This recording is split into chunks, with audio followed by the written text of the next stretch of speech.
Okay, so yeah, we are gonna continue the tier list. So that's that. Yeah. So we did this yesterday, and I also find the list of all DLC bosses. Some say this is 42 bosses, but this one has 41 because it counts the 3 Sentinel duo as one fight, which I think is fair, but at least every boss is actually here, so we're gonna do that after this. We have like 20 something boss left, so anyway. Putrid Spirit. Tree Spirit. Putrid. Wait, you only have one Putrid Spirit?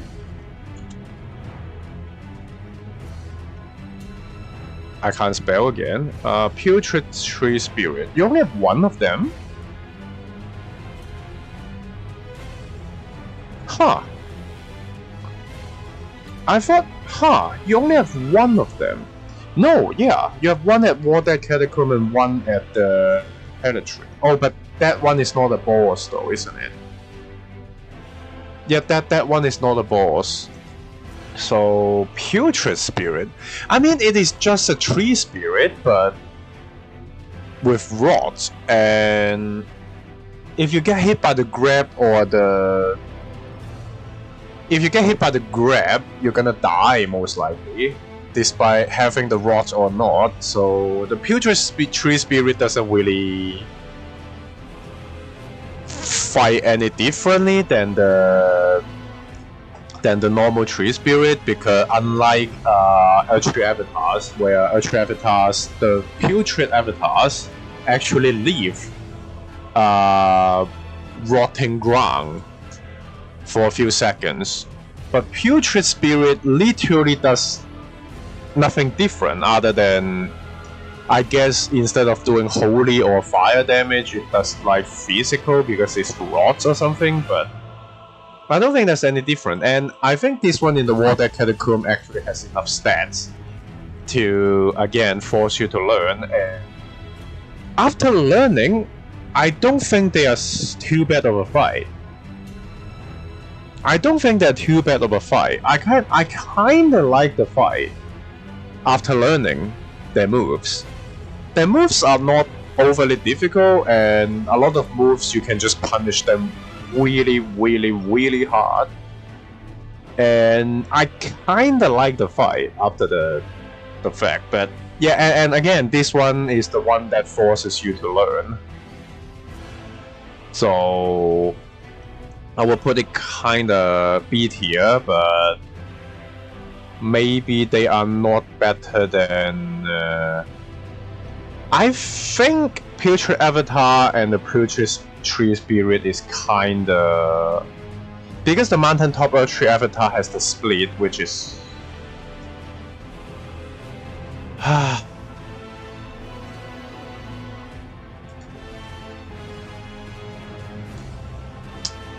Whatever, I'm pretty sure that is a bot. I'm pretty sure that is a bot, doesn't matter. Doesn't matter. Anyway. The Mountaintop Avatar has the gimmick of splitting into two, which I find it more interesting. And it's a nice twist, so... Putrid Spirit, I think it's the same level as them, I would say. After learning the fight, Putrid Tree Spirit is actually kind of decent fight, to be honest. After learning them, even in the small arena, they are still kind of good. But at the same time, the explosion is well. But then again, yeah, you actually have enough time to run away with the explosion. But you need to recognize the attack quick enough. But you actually have enough time to run away. So I kind of like the Tree Spirit. Radagon, I love Radagon. He may be my favorite boss in the base game. Radagon is my favorite boss in the base game, I think. I love the music. I love how he fights. the music and his fighting style are both just one word: relentless. He just want to bash you into the ground. He just want to smash you with his hammer. He doesn't care about anything else. You walk in, the music starts, and he just starts slamming. I love his attacks. His attacks are fun to learn. Some attacks you can jump, obviously. Some of them you punish with a jump attack. Some of them punish with a charge attack. All the attacks are telegraph. The teleporting is kind of difficult at times if he teleports on top of you, but I even no-hit him a few times. But that's only because I'm bad at the Elden Beat fight, so I am forced to fight Radagon a lot more. But I like the fight. I have no real complaints about the fight. I sometimes get annoyed by his teleport because he's super fast and stuff, but I don't think there's any unfair or whatever attacks. It just this fight is just fun to learn and fun to do, and I just love the fight. But a lot of the time you can script the fight if you have enough damage. If you have enough damage, you can totally script the fight. But even if you don't, if you reach the scripted threshold, you can still really take advantage of that and really burst him down a lot. And I like the dynamic of the fight too. Like, there's like no real downsides I get from him. Even Morg is like, I don't really like the where he songs you with the burning ground or he songs you with the ring of blood. I still have slight issue with that. Like even Godfrey, I just haven't learned him fully yet, but I still think he's good. Morgoth, the same. I never really get that good with the fight, but he's too heavily scripted. Morgoth and Maliketh also has way too little health and stance. Placi also has his issues, but Radagon really, I don't really have any major issues with Radagon. Like, it's just good things after good things and very tiny bit of bad things, which I don't even find it really that big of a deal. So Radagon is my favorite base game boss. So Red Roof. I don't really like the Red Roof. It has way too little. It has way too little health. It just has way too little health. And this guy has Glintblade, and it's the worst kind of Glintblade because it is separated from him. So it can just keep spamming Glintblade and then just keep jumping around and then attack you as the Glintblade comes at you. So, are you rolling the Glintblade or are you rolling the attack of the wolf? If you roll the attack of the wolf and then the Glintblade hit you, if you try to roll the Glintblade, if you run to the side, you don't always outrun the Glintblade because the wolf can just jump around to the different angle and then running to the side doesn't work.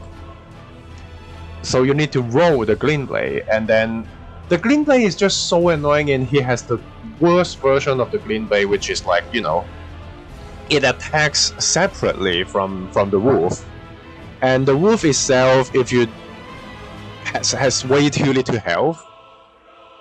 It just has way too little health. Like, there's nothing. If I only talk about the melee attacks, it's a decent fight, but if you add in the Glintblade and then the terrible Glintblade and then the extremely low amount of health, it's just not an enjoyable fight for me. So I just don't like the Red Roof. I just hate Glintblade with a passion. So I just hate Glintblade with a passion. So yeah. It's not a terrible. It's D tier. It's not a good fight. It's still not a good fight. It is still, you know. I guess they are better than the magma worms. I like the Nox more, I think. I like Nox and Lanxias more. I guess I'm gonna put him behind the Nox duo, but above magma worms and the clean rock knights and stuff. So yeah, this is the same. They're basically the same fight, and they're the repeated fight, so it's like whatever. Relana is interesting. She's kinda too easy because she gets stun locked by every weapon and she doesn't have a lot of stance. But then she just knocks you back when she summons.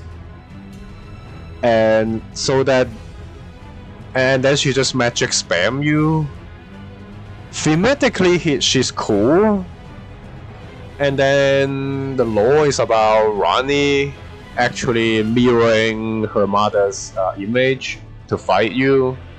That's interesting, but I can't really put her too high because she's too easy, but she's annoying. She's annoying while being too easy, so yeah, I would put her high C. I would put her high C, I think. I think I'm gonna put her high C or maybe low B. I guess I can put her low B. She's a... I would still say she's a good fight. So I'm gonna put her in B. I would still say she's a good fight. I would still say she's a good fight, so I'm gonna put her in B, I think. Yeah, she's better than Flying Dragon. She's better than the Flying Dragon, I think. Yeah, sounds about right. She's better than the Flying Dragon. Incoming transmission. Royal Revenant. Well, thank you for the follow. Royal Revenant. This is the most annoying enemy in the game. Like, I don't even understand. Well, I mean, with the DLC, maybe that's gonna change, but in the base game, Royal Revenant is the worst enemy in the game. Like, people keep talking about Rune Bear, but Rune Bear is not even hard. Royal Revenant is actually BS. Royal Revenant is actually just BS. It's an enemy that if you use heal, it's a non-issue because you instant stagger them. If you use heal, they are nothing. But if you don't use heal, it's just such a toxic fight that... If you don't use heal, this is such a toxic fight that it's never fun to fight them. You either stun lock them, you use heal to kill the shit out of them, or you struggle with them. There's no in between. Like, you either stun lock him and kill him with stance break and then kill him before he can do anything, or you just use heal, or you just struggle. It is just dumb as hell, and it all depends on what attack he does. If he does the poison puke, then you can just punish it, but if he does the chain attack, that's like you just get stun locked to death. It's just such a stupid enemy. But then it guards my favorite weapon in the game, which is the Bloody Helix. Wait, does he drop the Bloody Helix or is that the Sanguine Noble? Oh, it's the Sanguine Noble, isn't it? Wait. Bloody Helix.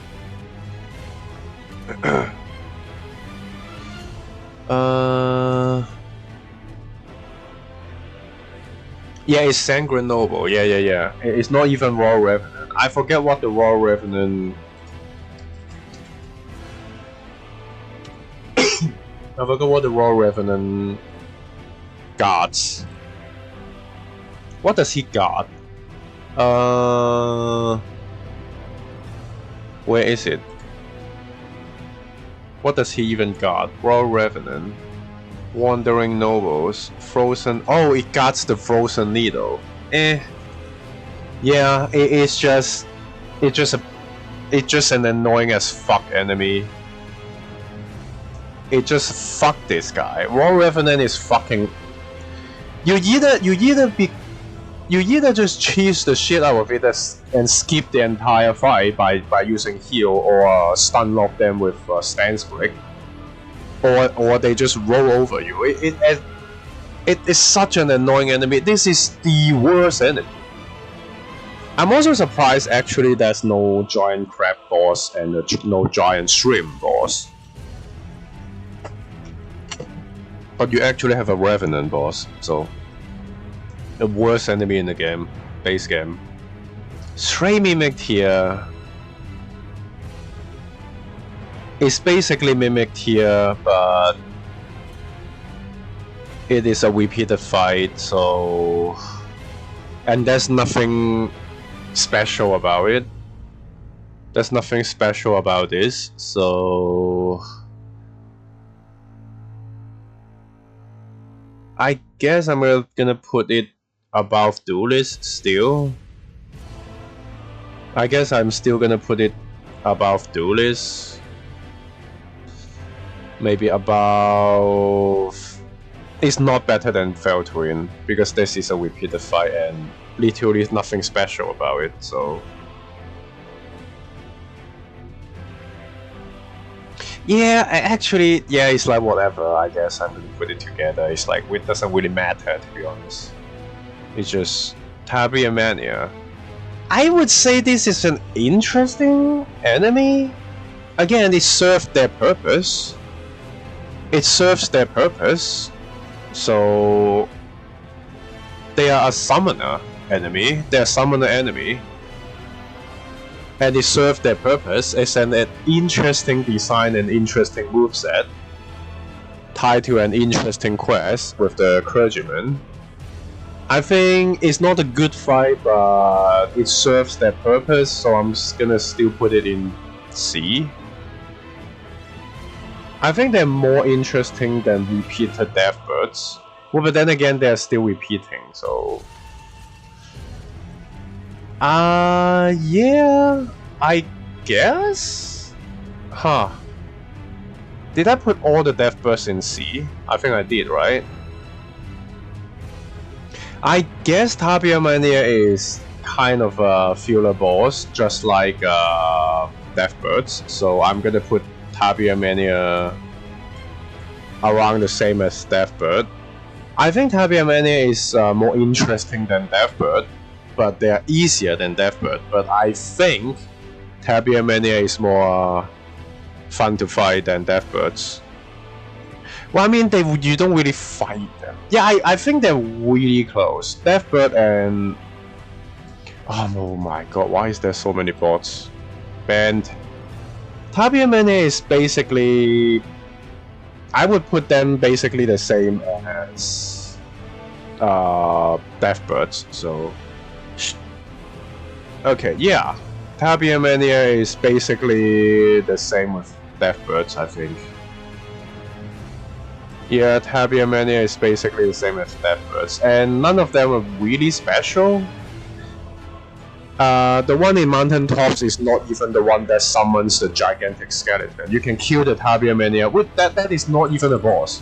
The only Tabia Mania is not a boss is in the Mountain Tops. Well, I mean that's one in the DLC that is also not a boss. But in the base game, the only Tabia Mania that is not a boss is in the Mountain Tops, and then they are not even the one that summon the giant skeletons. You can kill the Tabia Mania, the giant skeleton is still there. So yeah, so basically the Tabia Mania.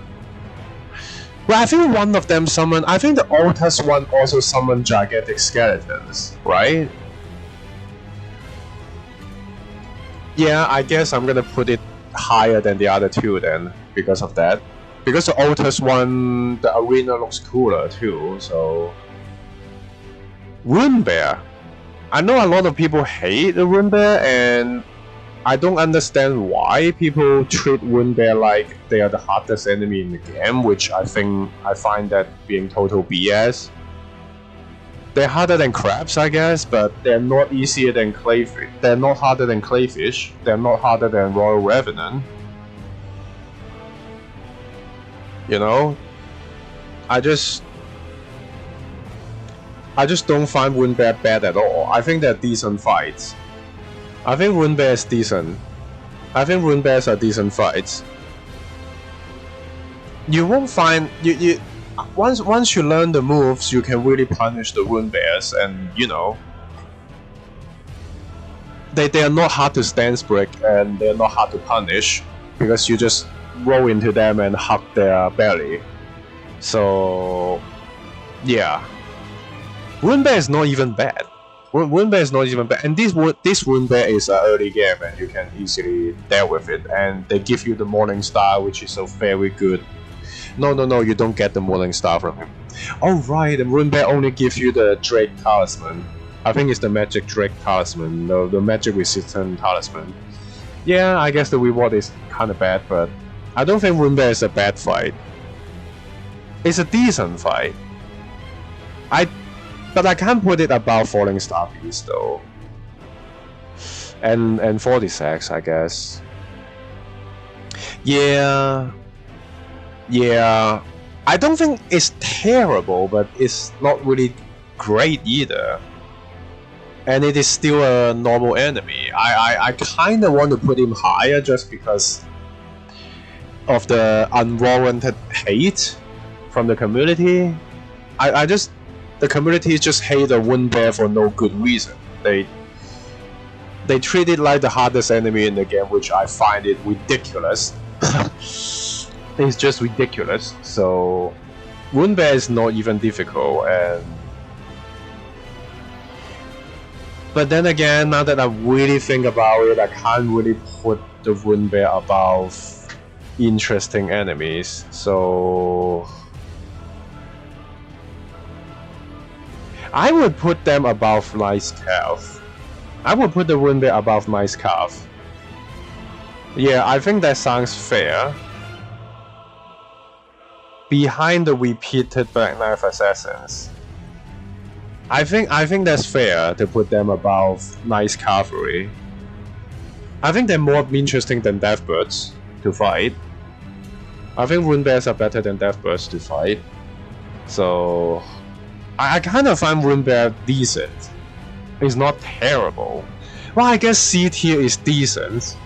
And then in D tier, you're starting to get into the kind of bad fights, or boring fights, or major drawback fights, like repeating fights that without any kind of interesting twist. That's gonna be the D tier. So the C tier is like fine, decent, nothing great, but nothing majorly bad, I guess. That's what the C tier is, I would say. So yes, Godskin Duo is also in C for me. That's also that. I guess that's fair. So Sanguine Noble is still a normal enemy.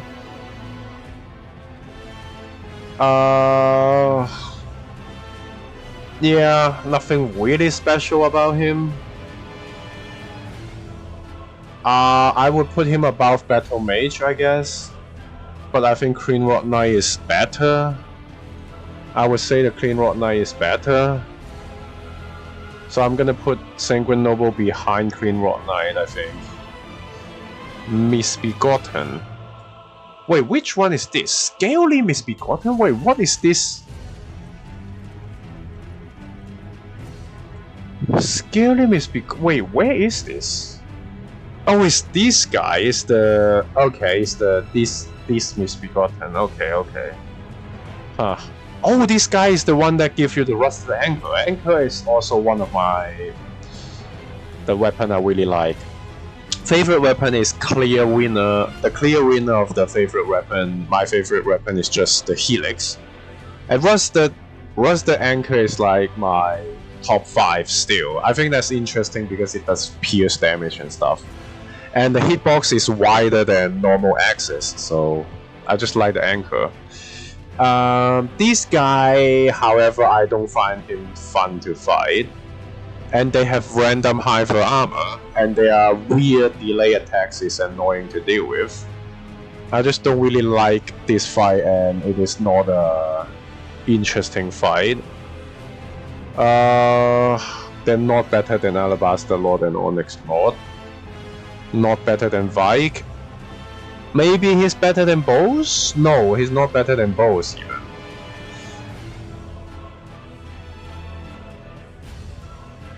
I think I'm gonna put it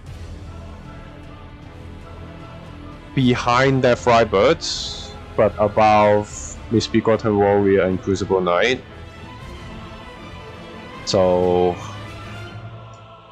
yeah, the Clean Rock Knight is here because you're not really getting ganked because you have a lot of time before the second one engage, so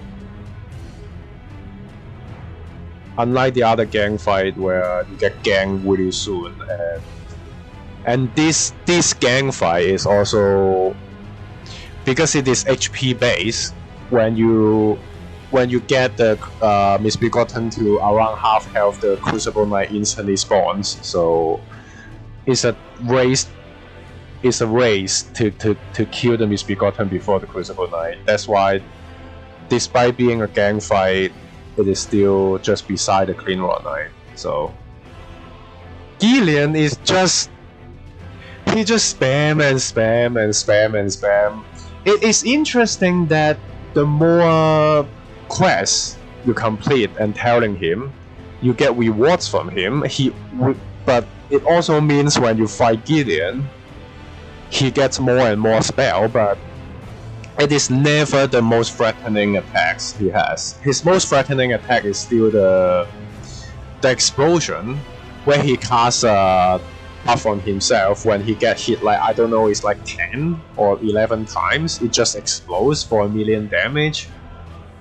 And then he just spam rolling, and then he just spam the Comet Azure. No, not Comet Azure. He can do Comet Azure, but he just spammed the... what's the spell? Just Comet, I think? Not Comet Azure. Yeah, it's Comet. He just spam Comet. He just spam Comet non-stop. He just keeps spamming, and then he spam rolling, and then... It's just an annoying as fuck fight, but it's interesting that it is tied to how much information you tell him.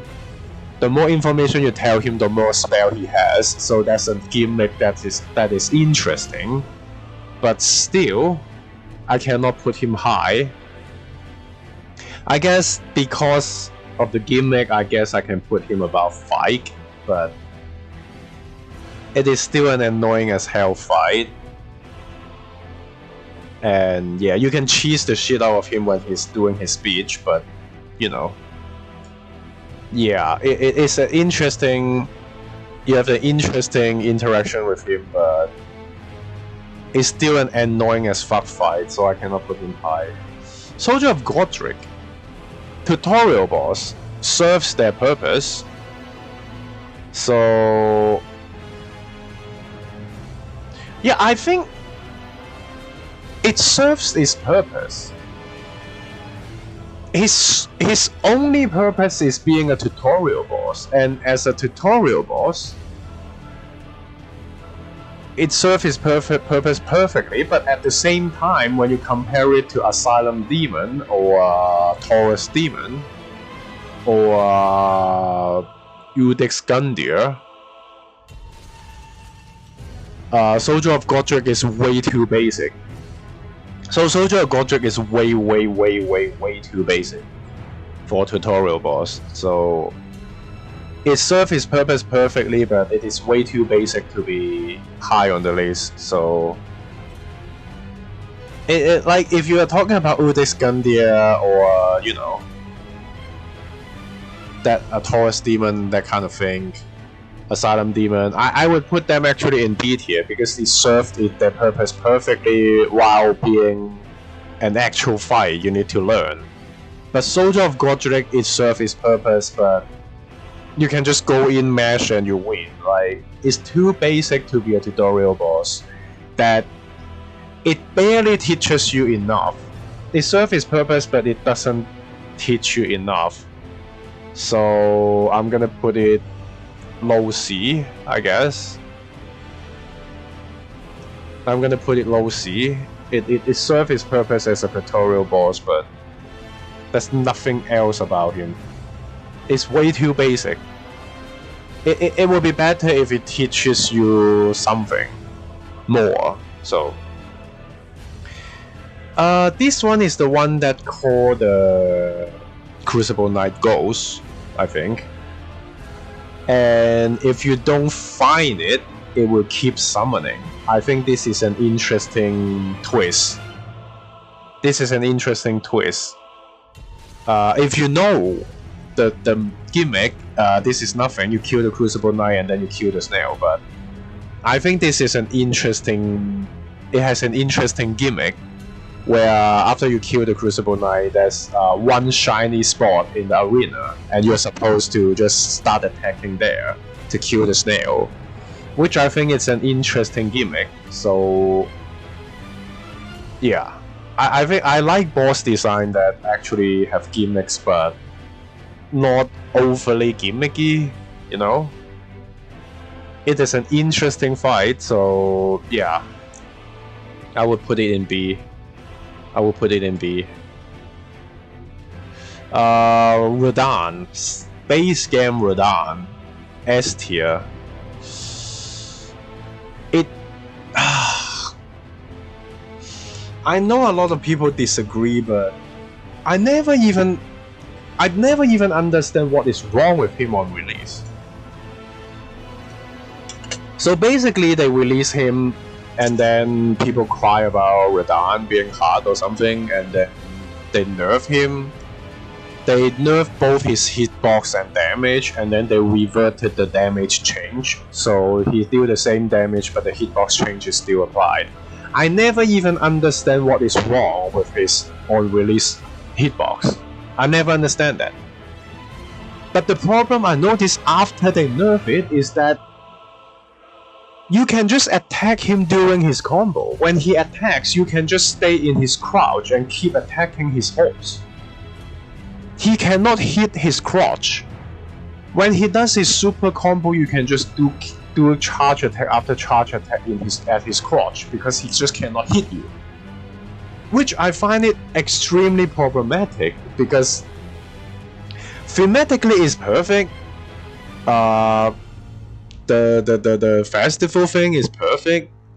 The music is great. I guess we can do.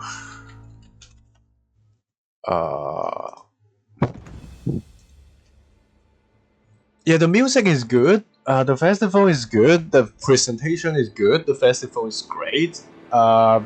His move is fun to learn. He's interesting to fight. I don't know why it is he gets stunned for such a short time. So if you stun him, you barely have enough time to run to his head to crit him, which I find a little bit problematic. And then after I never understand the hitbox problem before the nerf, but after the nerf, he just cannot hit below him. You just stay in his face and keep attacking during his combo, which I find it really dumb. That's too much free damage. Like, he can't hit you. So before the nerf, I would put him only behind Radagon. But after the nerf, I find it extremely stupid that you don't need to dodge his attacks. You can just keep attacking when he does a lot of his combos. So I'm gonna put him behind Morgoth after the nerf. It is way too dumb. Like, it's not like Morg, where after the giant explosion he swing his staff, he swing his trident, you can just sidestep it. It is not that. You just literally stand still in front of Radagon and keep attacking when you see him do the right attack. Like, it's just so stupid. You see the attack, instead of dodging the attack, you just go in his crotch and keep attacking.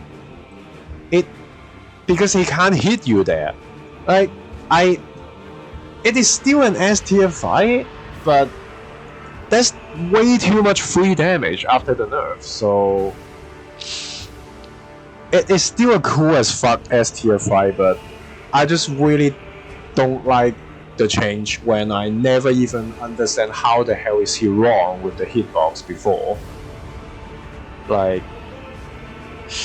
which pisses me off, because like people after the nerf consort, people pretend like the hitbox problem is not an issue anymore, when before they are complaining about consort's sword hitbox being too big. They never address the sword hitbox, they just nerf his OP attacks, and now people are pretending the hitbox problem is no longer a thing. So why the hell would the community agree with the Star Scourge Radagon nerf when the sword hitbox is not actually a problem after all? Like, I just don't get the community. It's like, just like I don't understand why they think rune bear is such a big deal when it is not. So Star Scourge Radagon is still S tier 5, but it goes from 2nd place in base game to 5th place, I guess. So Stone Digger Troll is just a troll, so it's just like the Guardian Golem. I'm just gonna put him beside Guardian Golem. I think Guardian Golem is slightly better, I guess. Where did I put Bow? Where is Bow? Yeah, Bow's is here, yeah. I think Guardian Golem is better than Bow's because Guardian Golem doesn't have Glintblade. Stone Digger Troll, however, is too boring. Stone Digger Troll... But it's still a troll though. It's a troll without Glintblade, so I guess it's better than Bow. But... Yeah, I guess this guy used a club and Bow's use a sword. This is a troll without Glintblade. This is a troll with Glintblade, so I guess it's gonna be this. Stone Digger Troll and other troll. Yeah, just put them together. Whatever, I don't really care about troll. Tree Sentinel. Well, I mean, Tree Sentinels acts like a tutorial boss more than Soldier of Godric. It will be B tier for sure. It is a good roadblock. You can stick with what you get and just try to fight Tree Sentinel, or you can just come back later and blow him up, which is a good roadblock to teach you to go the other direction first. But you can also decide to learn his moves and beat him right there and then. It has decent moveset, but not great. Loretta obviously is better with similar moves, but Loretta is just a better fight. But Loretta has spell spamming, but despite that, Loretta is still a cool fight. I guess it brings Loretta from A tier to B because of the gameplay. And Tree Sentinel, on the other hand, also cannot be crit because it is base game mounted enemy. They only unlock the technology to crit mounted enemies in the DLC, so that's also that. Tree Sentinel, I don't think it is better than Godric. Apostle. I think it is better than Avatars, but not better than Apostle. I don't think it's better than Godskin. Godskin is interesting fight, a more interesting fight. Also, the Tree Sentinel has the annoying attack where it jumps up and then shield bash downwards. The problem with that attack is, if you're too close, you cannot avoid it. Because as soon as the Tree Sentinel start descending, it has a hitbox. So it will instantly hit you. But if you roll early, the shield bash will hit you. So if you're too close when he jumps up, you are fucked. If you're too close when he jumps up, you're just fucked.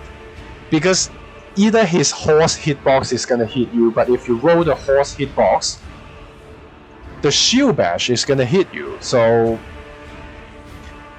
that attack is ass. But other than that, it's a decent fight. So yeah, even Godskin Apostle has its problematic moves, but Tree Sentinel, the Godskin Apostle, you can just roll the right direction. You can roll the correct direction to avoid the double hit. But Tree Sentinel, you actually cannot do anything if he jumps up when you're close. So I think Tree Sentinel is behind Godskin Apostle because of that. But I still think it is better than Avatar's, because Avatar is still just Asylum Demon and stuff. They're decent, they're decently good, but they're not great.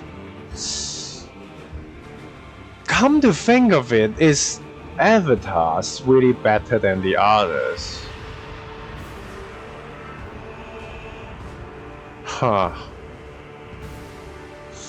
Come to think of it, I may put the Avatars lower.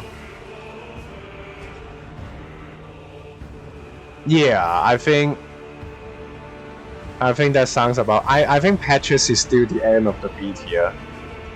I think Patches is still the last of the B tier because it is still an NPC fight and it's basic, and I only give him B tier because he is Patches. So Patches will always be the last of B tier. Yeah, I guess I can barely put them in B tier. I can barely put them in B tier. 46 is only C tier because of the constant redlining that follows you.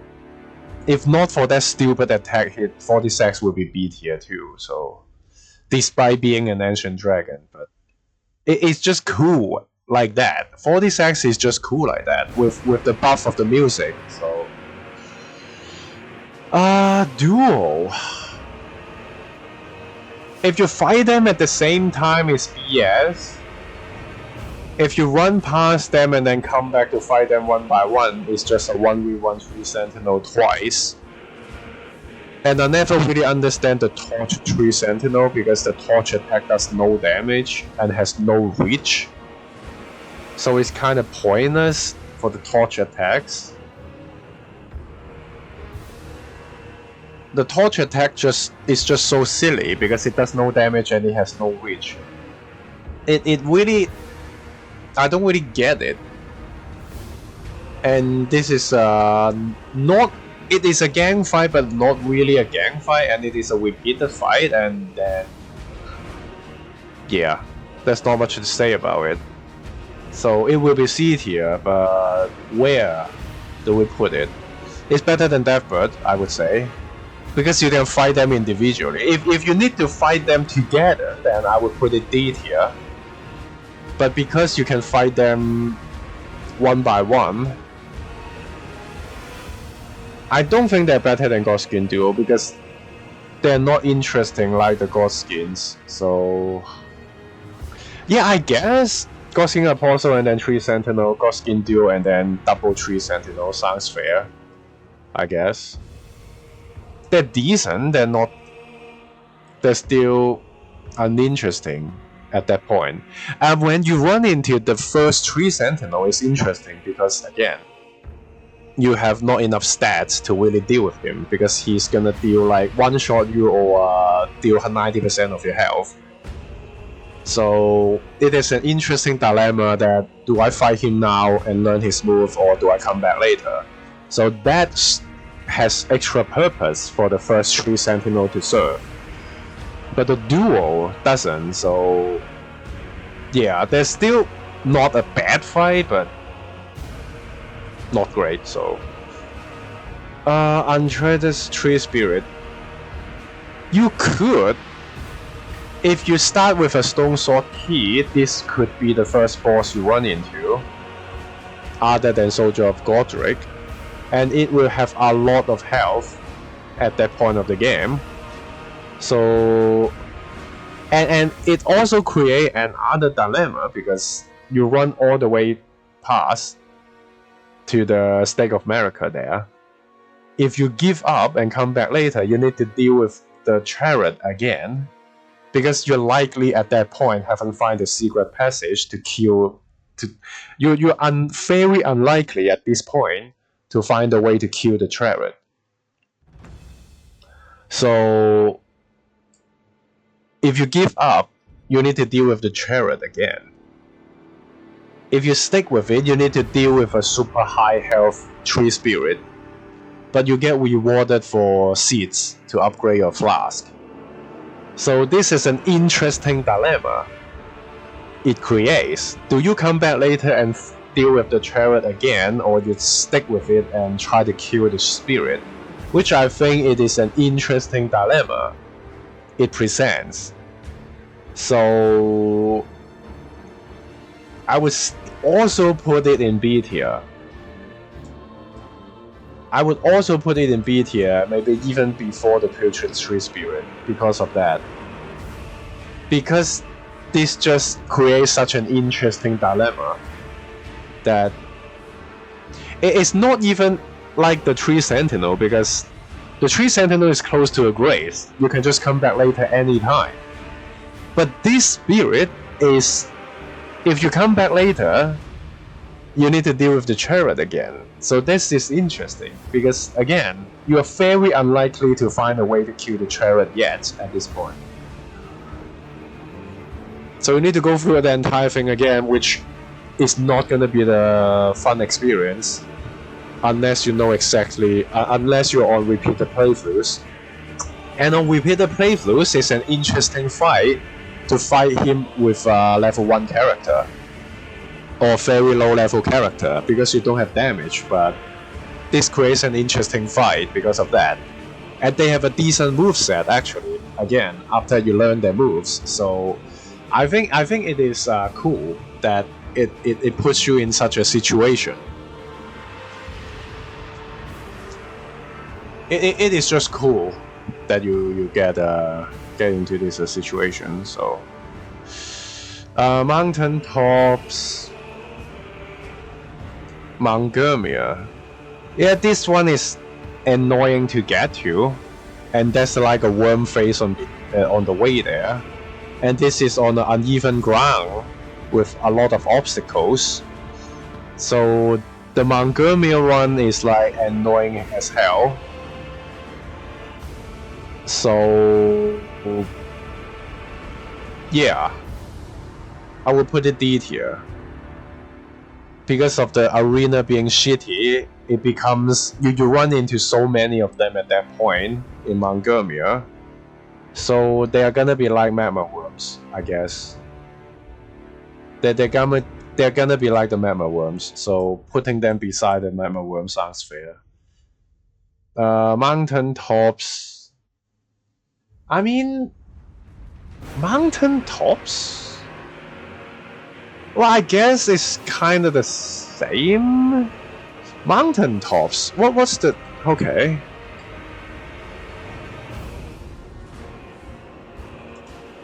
Mountain tops. Where is it? Giant mountain top catacombs. Huh? Giant mountain top. I don't really remember this one. I mean, this is uninteresting because again, you run into too many of them at that point. So I guess I'm just gonna put it here, maybe above the Montgomery one, because the arena is not as annoying. I wouldn't mind this fight because the second one, if not for their poison attack, I would not mind this fight at all. Again, unlike most people, I would not mind because people see 2 gargoyles, they are like, no, it's the shit fight because 2 gargoyles. But I would actually be fine with it if not for the poison attack. I'm fine with fighting 2 gargoyles. But because the second one doesn't even appear after you get the first one to half, I'm fine with the gang fight, actually, because of that. But because they have the poison attack, which is I think is an extremely stupid attack, you can barely see the poison. The green is too light, so you can barely see the poison smoke. You cannot judge. You cannot gauge the AOE of the poison smoke, and it's just a stalling attack. It's literally just a stalling attack for the other gargoyle to gang on you. They just spam this from far away, or it just spam around them so you cannot attack them. So you need to wait till the smoke is gone, and then meanwhile both of them are ganking up on you with the smokes around. The poison attack alone is pushing it all the way to like F tier. Well, maybe not F tier, but yeah, if not for the poison attack, they could get C tier. They could get C tier if not for the poison attack. The poison attack is too stupid, and you can barely see the attack. The poison attack is... I really hate stalling attacks. Like, it's just wasting your time. They are not difficult to avoid. They are just wasting your time. And in a gang fight, wasting your time is such an annoying thing to deal with, because the other one is gonna attack you. When they have time wasting attacks, the stalling attacks in gang fights is the worst thing. So yeah,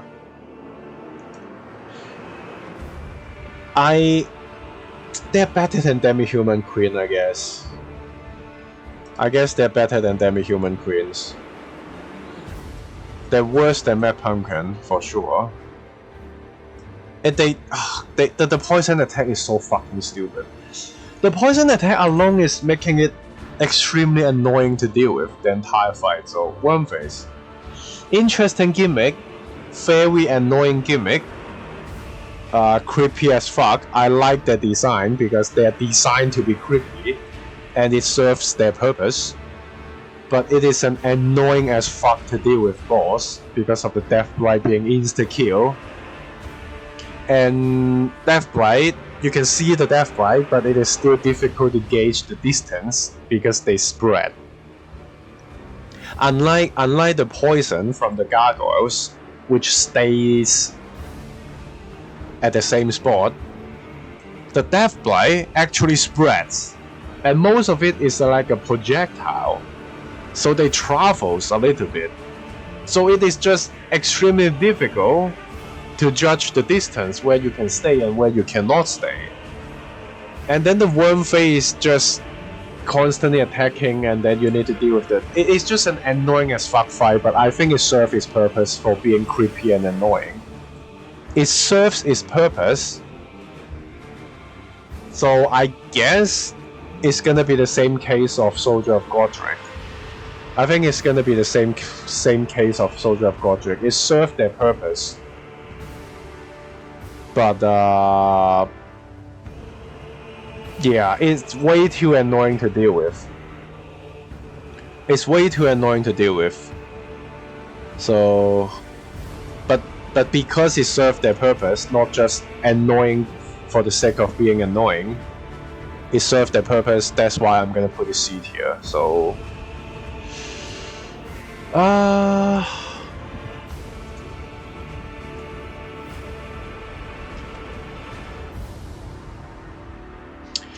actually, no. Let's do a quick review to see if there's anything. Radagon is my favorite. Radagon is gonna be second place if not for the nerf. But after the nerf, I just don't really get why they make it like that. Even if they nerf the reach of the sword, why would they make it so that it cannot hit in front of him?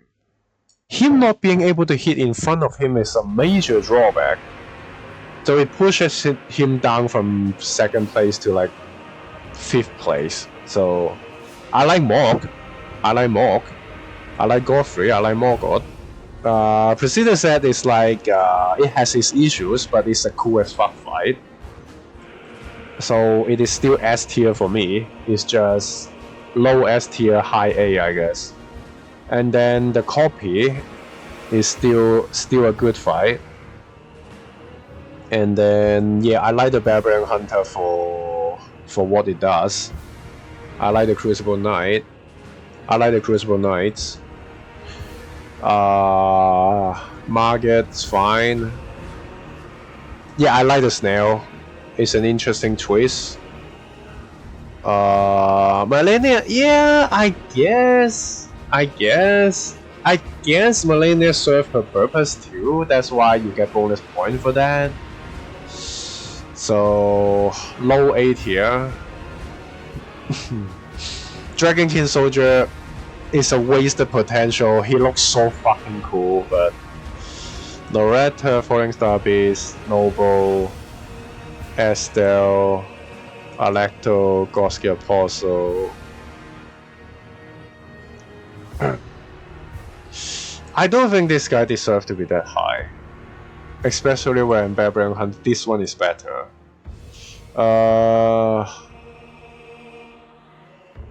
I would put him behind Flying Dragon. Sounds about right.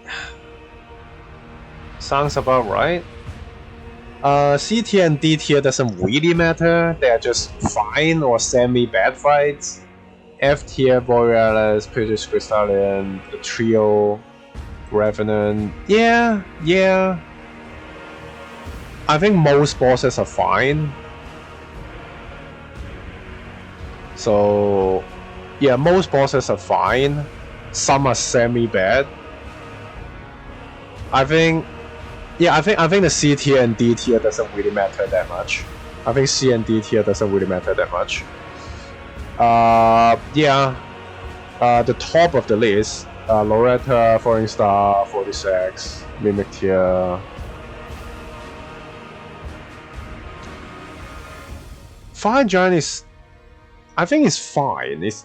It's fine. It's not great, but it's fine. Yeah, maybe I'm gonna put them behind Bad Knife Assassin though.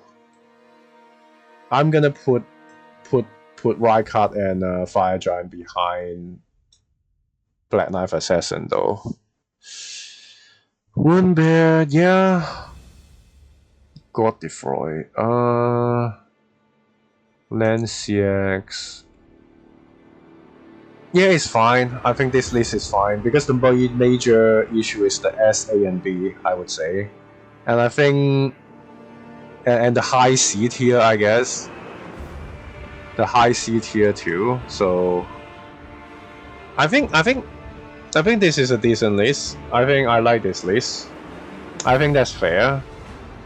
I don't think there's gonna be many major changes. So I think this is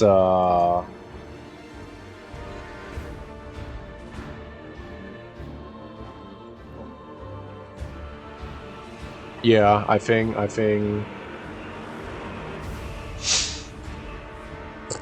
this is a fair fight. Can you delete it? This one is the completed one, right?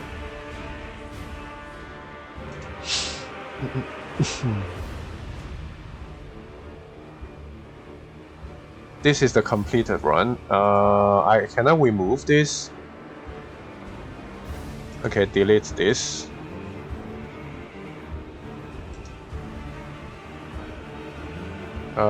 Delete this. So, yeah. Wait, this is. Yeah, this is all bosses, so.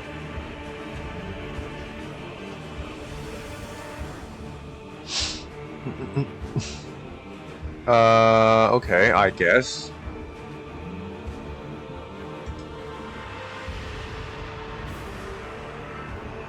This is all bosses, right? Just make sure. Yeah, all of this. Can I just put it back down or something? No? Yeah, I guess. Sounds about right. Sounds about right. So yeah, this is how the list goes.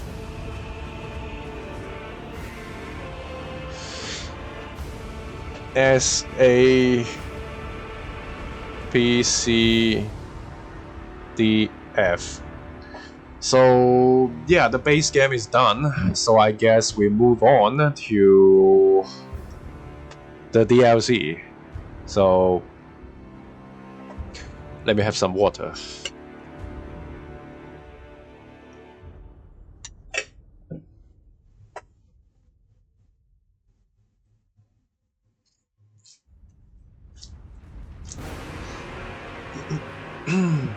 Okay. So Black Gel Knight, it gave me a lot of trouble, but it is still an NPC fight. Like, because this is likely the first, what do they call, Mausoleum boss? The first NPC boss you're running into, and you just get into the DLC and you don't know what's going on, and then this guy just destroyed you. I think it gives the most trouble to most people out of all the Mausoleum bosses. It's cool. It's a cool fight, but it is still an NPC fight. There's nothing too special about it. So yeah, but it gives me a lot of trouble in both my first playthrough and my Zero Blessing one. Because he just kills you so quickly. But it is still an NPC fight. The NPC fights, you either get fucked over by their gimmick or you just stun lock them to death. That's the NPC fights. That's literally the NPC fights. That's why they're mostly gonna be C tier. Black Knight. This guy is the Twin Blade guy, right? Is it?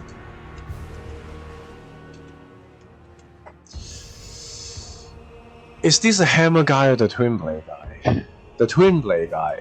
I think the boss version should just not get interrupted by every attack for the boss version, because if you get interrupted by every attack, then you just stun lock them. So I don't know. It is interesting move sets, but at the end of the day, you're just trying to stun lock them. At the end of the day, you're just trying to stun lock them. I think it's better than NPC fights though. Bear.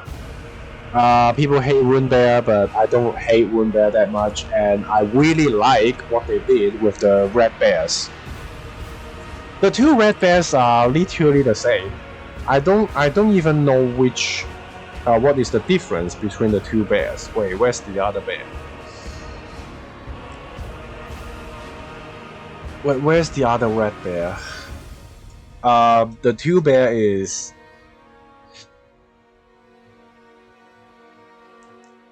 Oh, one of them doesn't have okay. Red bear.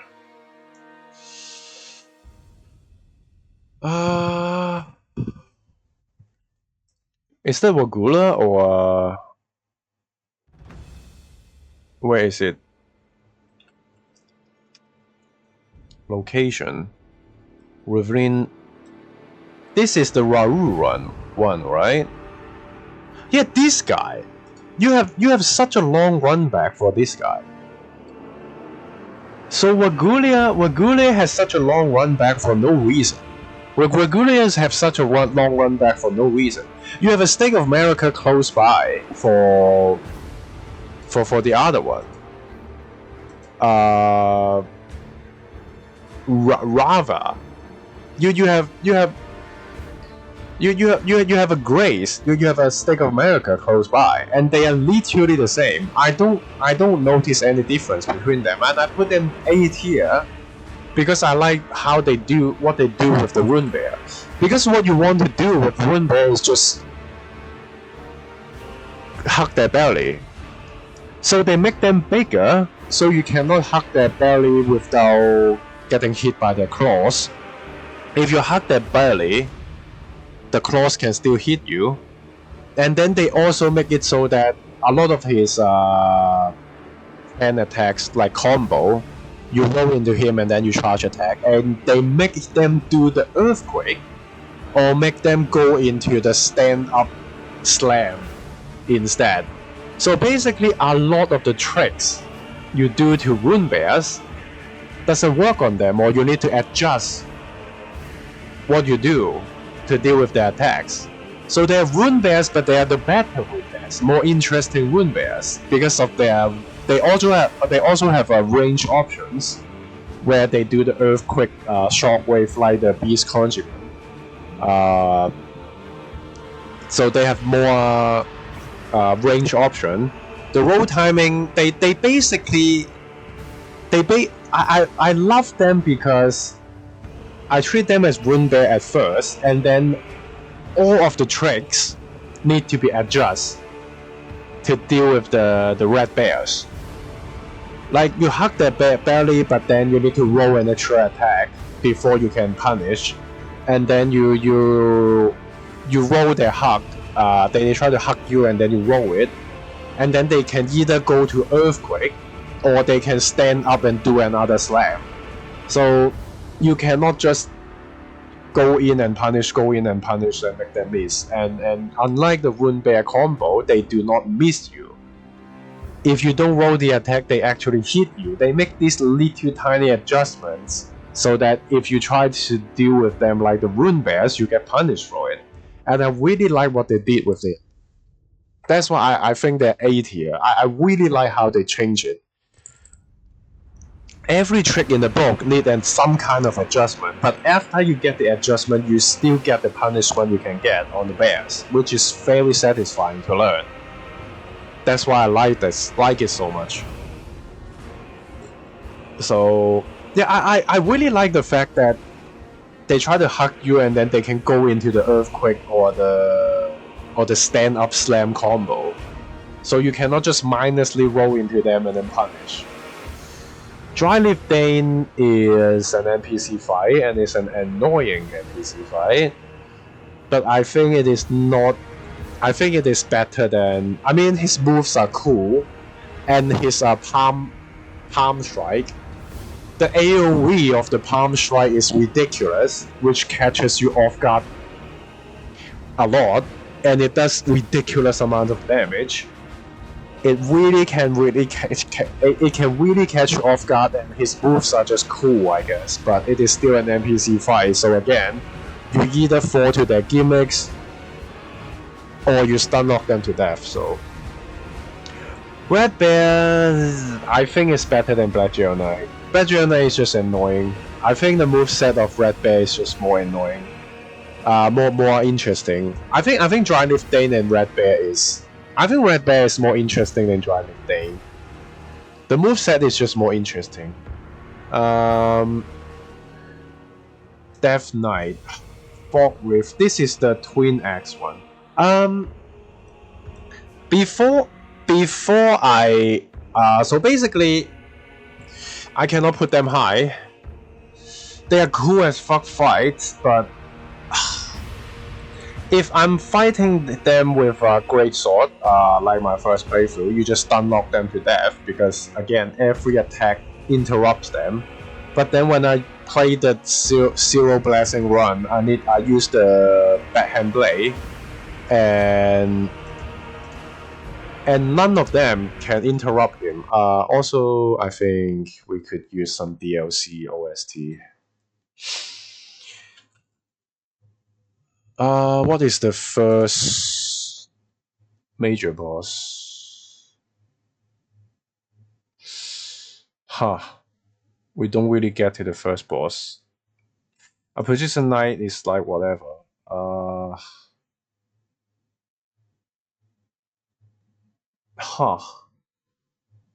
Well, I guess Skardu Avatar.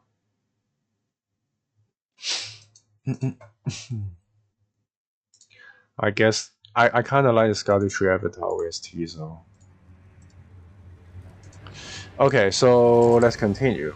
And when I use the backhand blade, even the charge attack cannot interrupt them.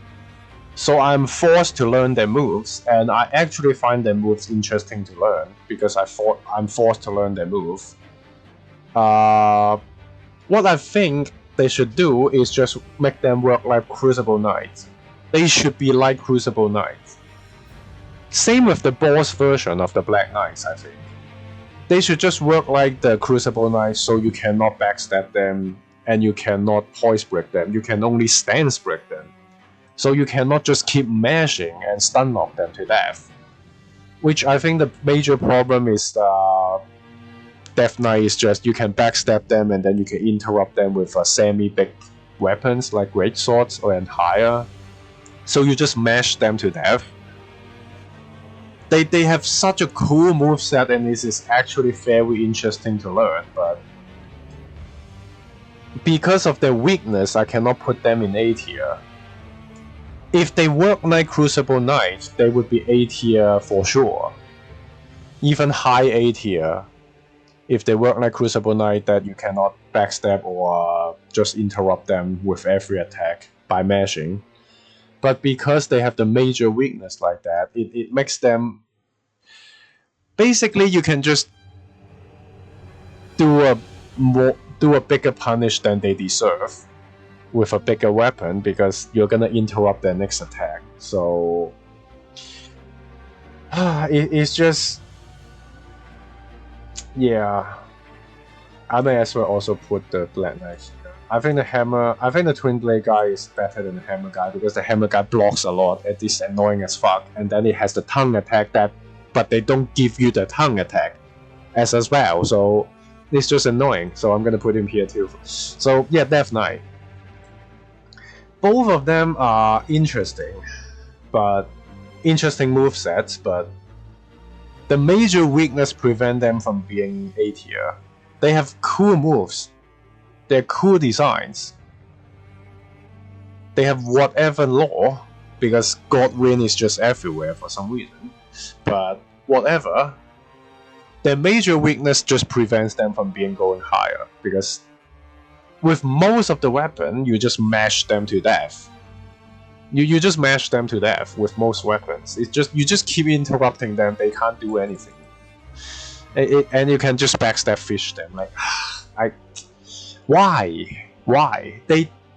All four of these guys, like the Death Knight and the Black Knights, the boss version at least, they really should work like Crucible Knights. It would make them such a better fight. So, Ancient Dragon Man, NPC fight, annoying as fuck. Because, yeah, the Great Katana is just... The drum attack... Well, I guess both the Black Jewel Knight and the Ancient Dragon Man do a lot of roll-catching drum attacks. And basically, if you try to heal or roll away, they just roll-catch you with a drum attack or punish you with a heal. They're just annoying. Again, you stun knock them to death or you succumb to their gimmick. So, NPC fight is just... that. So Drake pick Drake. The only thing that separates them from the base game Drake is they have lightning. But that's it. Like their lightning attack is not even threatening because it's just unlikely to hit you. It's just very unlikely to hit you. So, why is this so small? What is the word below?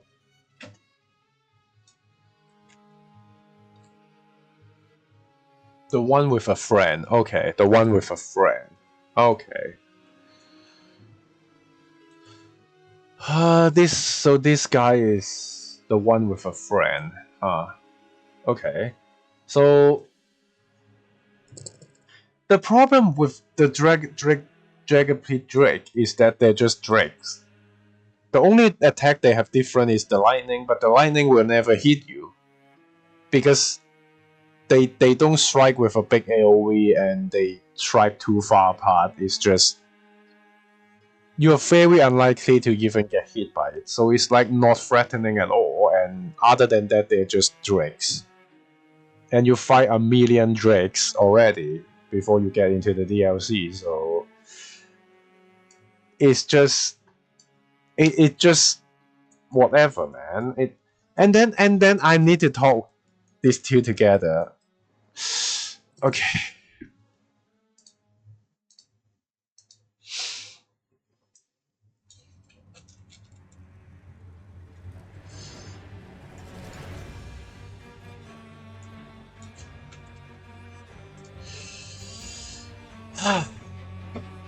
I need to talk with these two together.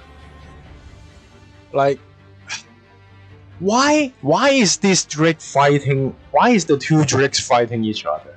Why? And why the fuck? It makes zero sense that a random ancient dragon just sleeps right below Bale's lair. Xanasax just sleeps, casually sleeps right below Bale's lair. Why? Why? Why? Why?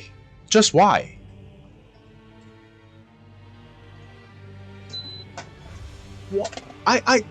It pisses me off so hard that Xanasax is an annoying ancient dragon fight that you already fought a lot of ancient dragons at this point. And then the only twist is that they put him on water, and then they also make the aftershock to have an aftershock. So basically, normal ancient dragon slams down with their claw, and then the red lightning is gonna appear with a delay. They make it so that after the claw, it has a red lightning delay trail, and then it has a red lightning explosion. So it has two follow-ups with every attack of Xanasax. And on top of that, they put him in water. So Xanasax is gonna claw on the water. The red lightning trail is gonna explode, causing the water to explode because it's in water. And then the after explosion of the trail creates another AoE of in the water. So there's a million AoEs you need to deal with every single attack. So it is just impossible to actually dodge those attacks. So you either stay away and just shoot him to death with range, or you get on the horse and just basically run into him, slash a few times, run all the way far away so nothing can hit you, and then run back in, slash it a few times, run away. It's just why? Why is he casually sleeping under the bear's lair? And then on top of that, the Jagged Pit Drake should be fighting the ancient dragon, because it's in the DLC we learn the lore about Bale and Placidusax. The Drakes are the descendants of Bale. That's why they have the lightning. But then the Drakes are the enemies of the ancient dragon. The ancient dragon is under Placidusax, and Placidusax want Bale dead. And the ancient dragons are the enemies of the Drake. So the ancient dragon should be fighting the Drake instead of sleeping right below Bale's lair. Why is ancient dragon Xanasax just sleeping below Bale while the Jagged Pit Drake is fighting another Drake? It makes zero sense. It is just so fucking stupid. Why do they make the Drake fighting a Drake instead? Meanwhile, the ancient dragon just sleeps right below the Bale's lair. Like, it makes zero sense. If the ancient dragon is fighting the Jagged Pit Drake, it would make Xanasax a way less annoying fight. It would also make a lot more sense in lore. It solves most of the problems. It will not make it a great fight, but it will not make it Bed of Chaos bad.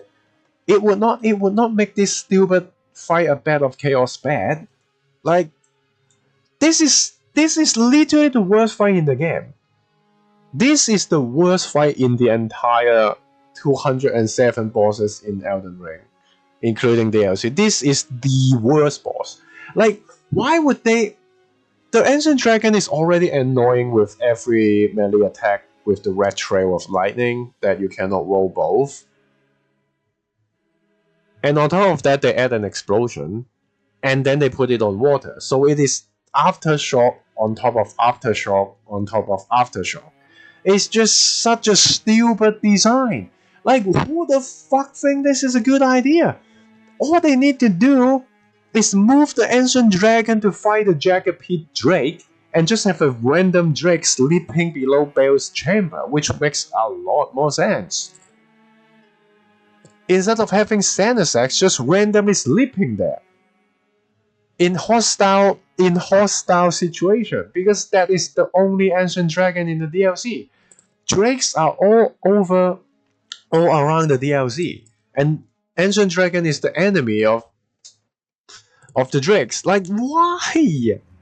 Why the fuck would they do that? Xanasax should just be fighting this guy instead.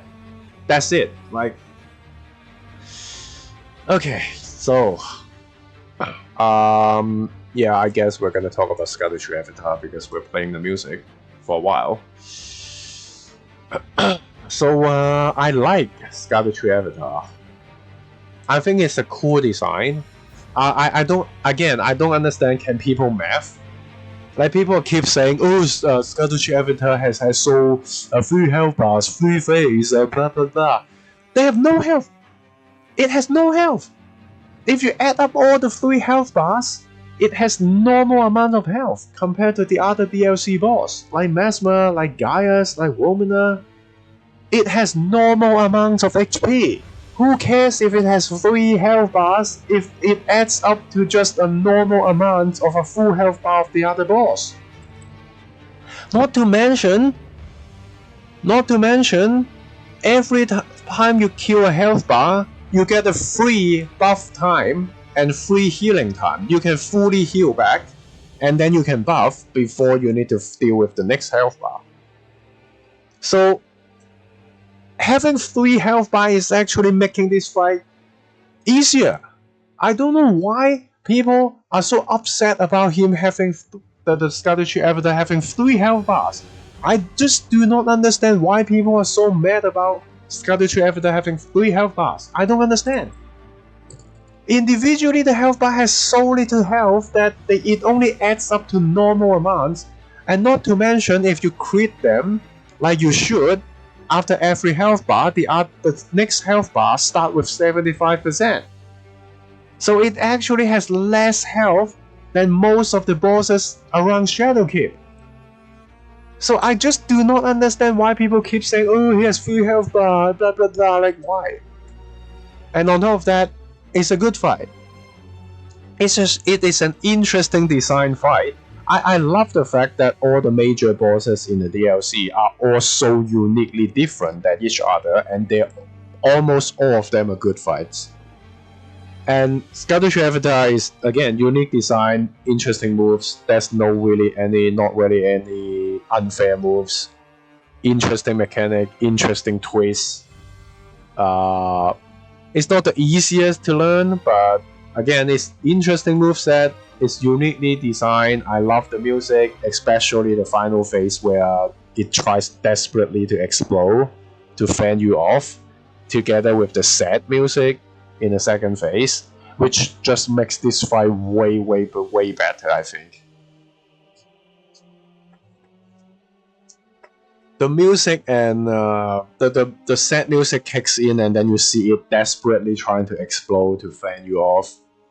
It's just so great. Also, Scarletry Avatar also always opens with a new attack when it reaches a new health bar, so you know you are making progress instead of being in a loop, because it always opens with a new attack. The second health bar always start with the rubber band, triple rubber band dash attack, and then the third health bar always begins with the explosion. So, and then again, the sad music kicks in when it explodes. It's just, thematically, it's just so perfect. I love the music, I love the design, I love how the twist, I love the uniqueness. A tier for sure. So yeah, I need to go to the bathroom. I guess it's time for us to go to Bale's music, but yeah, just listen to the sad music, you know. The sad music kicks in when the avatar explodes. Just so I actually feel bad when I first hear it, but I still feel bad when I hear it and see it explode. You can see how desperate it is to try to fend you off. So yeah, I love it. I just love it. But I think it is time to go to Bale.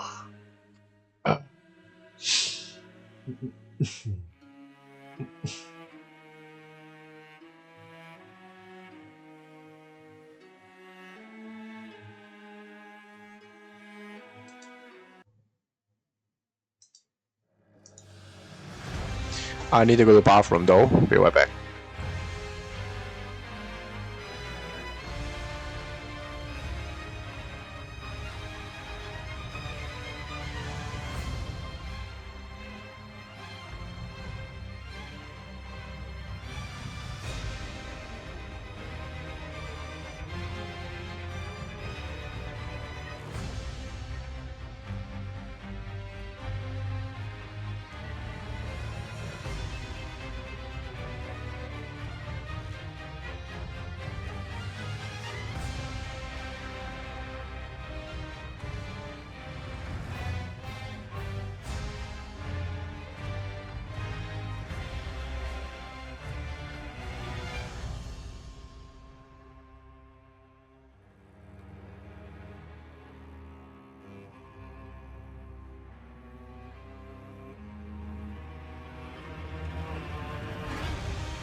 Okay, we're back. So,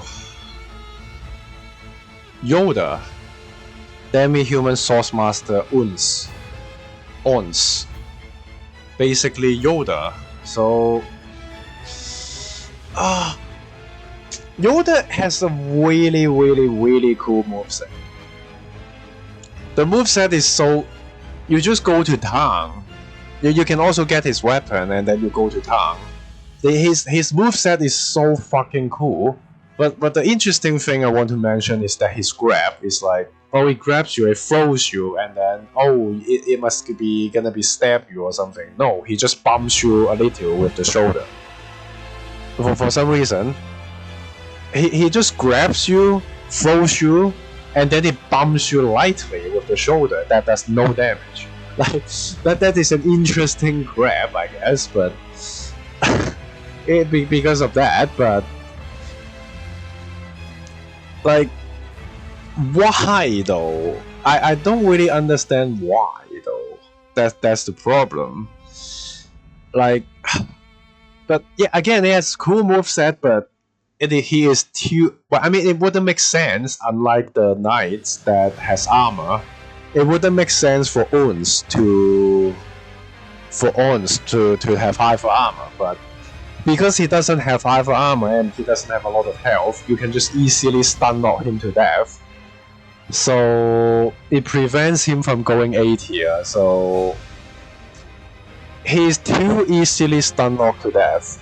But at the same time, if you let him attack, he can actually messes you up. Because his moveset is insane. He's just actually a sword master. He's just jumping around, teleporting around, just combo you and stuff. Like, but his major weakness is preventing him from being really. You can. It is too easily abused. It is too easily abused his lack of armor. So are we coming to Baal now? I guess we're Baal now, so we're gonna listen to this.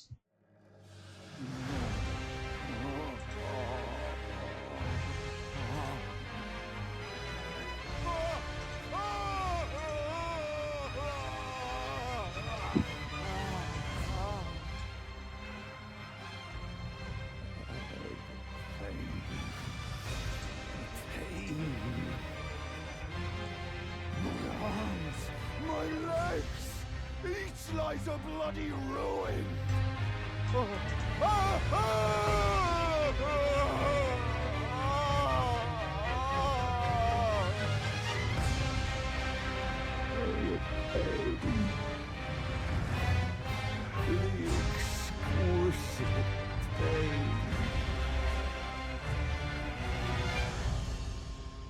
Baal! Vile Baal! Oh, terror incarnate! There is life in me yet! I will soon feast upon your heart! Mark my words! You too shall know fear!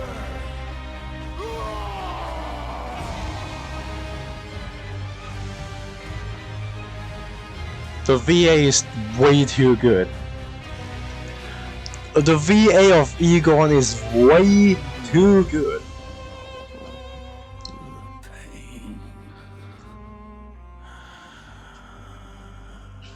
The exquisite pain.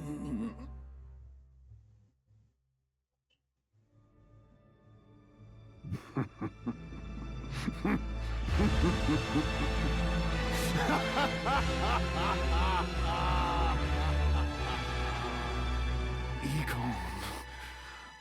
Piteous Egon. Do you not remember? Conjure your past, how once you were, when fear was yet foreign to you.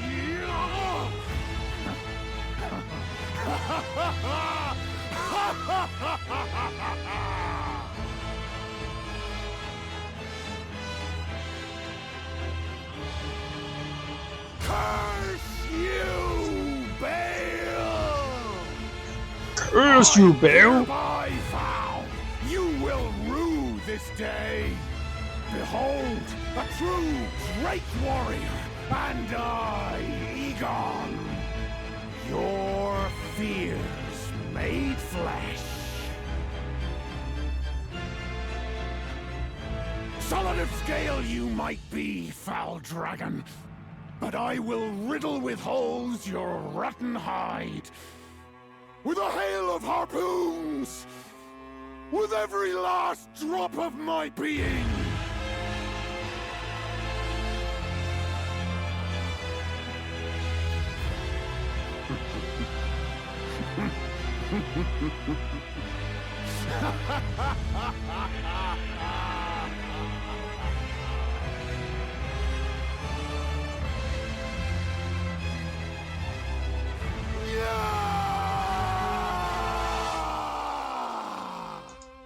Baal the Dread! You shall haunt me no longer! This is way too good. Like Egon is giving way too much of a buff to Baal. Like Baal on his own will be S tier, and Egon is just pushing it even higher. But yeah, all of his moves are so cool. The design is so cool when the build up too. You just run into Egon, You just run into a crazy dude who just keeps screaming in pain and just keep cursing Bale, and then you run into the Bale's talisman. Then you know about Bale fighting Placi, resulting in them both injured, and now you know why Placi has missing heads, and you are looking at the Jagged Peak from afar without knowing how to get there yet. But now you know Bale the Dread is a thing that is mortally mutually wounding Placi and himself. Now you know Bale, and then you keep progressing Egon's and dragged into the Jagged Peak. You meet Egon again, and then you just keep building up until you finally meet Bale, and you see how damaged he is. Like, both of his wings is like damaged, one of his leg is missing, and then Placi's head is still on his neck. Like, and then you fight him. He has cool moveset, he has cool music. You have Egon buff, like, everything is so fucking cool, and then into the second phase, it just grow spectral wings out of rage. It's just, well, I mean, the music is fitting. it just grow wings and start flying. It's just so fucking cool. Everything about it is so fucking cool. It's just an S tier, like, no questions asked. It's just the best fight in the DLC, in the game even. I think Bale is actually the best fight in Elden Ring, because it just has way too many buffs. But I must also mention that the problem of Bale is that firstly, the fire breath. It bounces off walls for no reason, and the fire breath projectiles, you always have a little bit of randomness to the fire breath. Let's see, can I show it? Oh, god damn it. Let me see if I can find the video.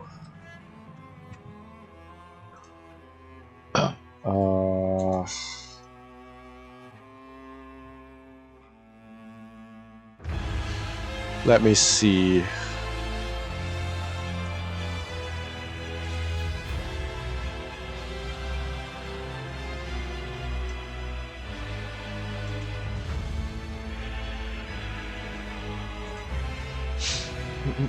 Okay. I can get it. Okay, how do you do that?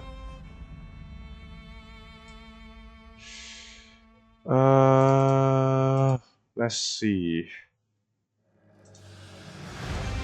I can actually show you how ridiculous the projectile is.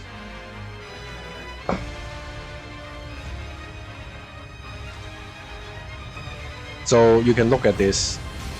It always has some projectile just going random direction. Just look at that. Like the left side, it just go randomly to the left, and these three is like randomly go to the right. Look at this. Like, it just always have some random projectiles going to the side, and then it bounces off walls, and then it bounces off walls. Like, why is that? The fire breath is. Just look at this. Like, why is there always some kind of random projectiles? Why is there always some kind of projectiles? Like, look at this. Look at this. If you fight him enough, you will run into this problem. If you fight him enough, you will run into this problem. It's just a random projectile for no reason. Like, why? Why is the projectile random? Why is there always a few projectiles that's random? Like, it makes no sense. Like, the random projectile going to the side means if you're close enough, obviously you can just run to the side, and then the random projectile will very unlikely to hit you. But if you're far enough away, it basically just shotguns you. If you're far away from him, the projectile basically shotguns you, and the random projectile is gonna get you eventually. Right? And even if you're close, it still splits off. You can see the projectile still splits off. Like, look at this. Even if you're this close to him, you can still get caught by the random projectile. Like, it's just why though? Why is it like that? I don't understand. Like, the fire breath projectile is bad. It bounces off wall for no reason. I don't understand the fire breath projectile. Why did they make it like that? It also the fact that when he goes to second phase and he flies up and then it rings down the fire projectiles, that's actually random lightning strike on the ground. Again, why? The random lightning strike can actually hit you. You're dealing with the bell flying in the air, raining down fire projectiles on you, while there's random lightning striking the ground. You can just randomly get hit by the random lightnings. Why? I don't really understand why they add the random lightning strike and the random fire projectiles. Without the randomness, this fight would literally be perfect. I would actually call this fight perfect if they don't have the random projectiles of the fire breath or the random lightning when he flies up into the air. I don't understand. The laser attack is cool as fuck. Like, it's just everything is so good about this fight other than the randomness of the fight. Like, that's the only thing. Maybe also add in the fact that he can just instantly dash at you as you enter the gates, so you're forced to fight kind of close to the wall. And then again, the projectile can bounce off wall for some reason. So yeah, other than that, this is just a perfect fight. Yeah, other than that, it's just a perfect fight. So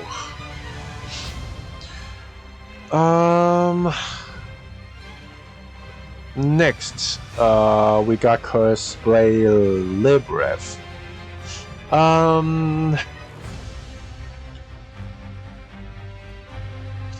Curse Blade Libreth. And what is the mechanic? I never really understand the mechanic of this, to be honest. It can go invisible, but I don't really understand. It can go invisible, but I don't really understand how do you make it darkness.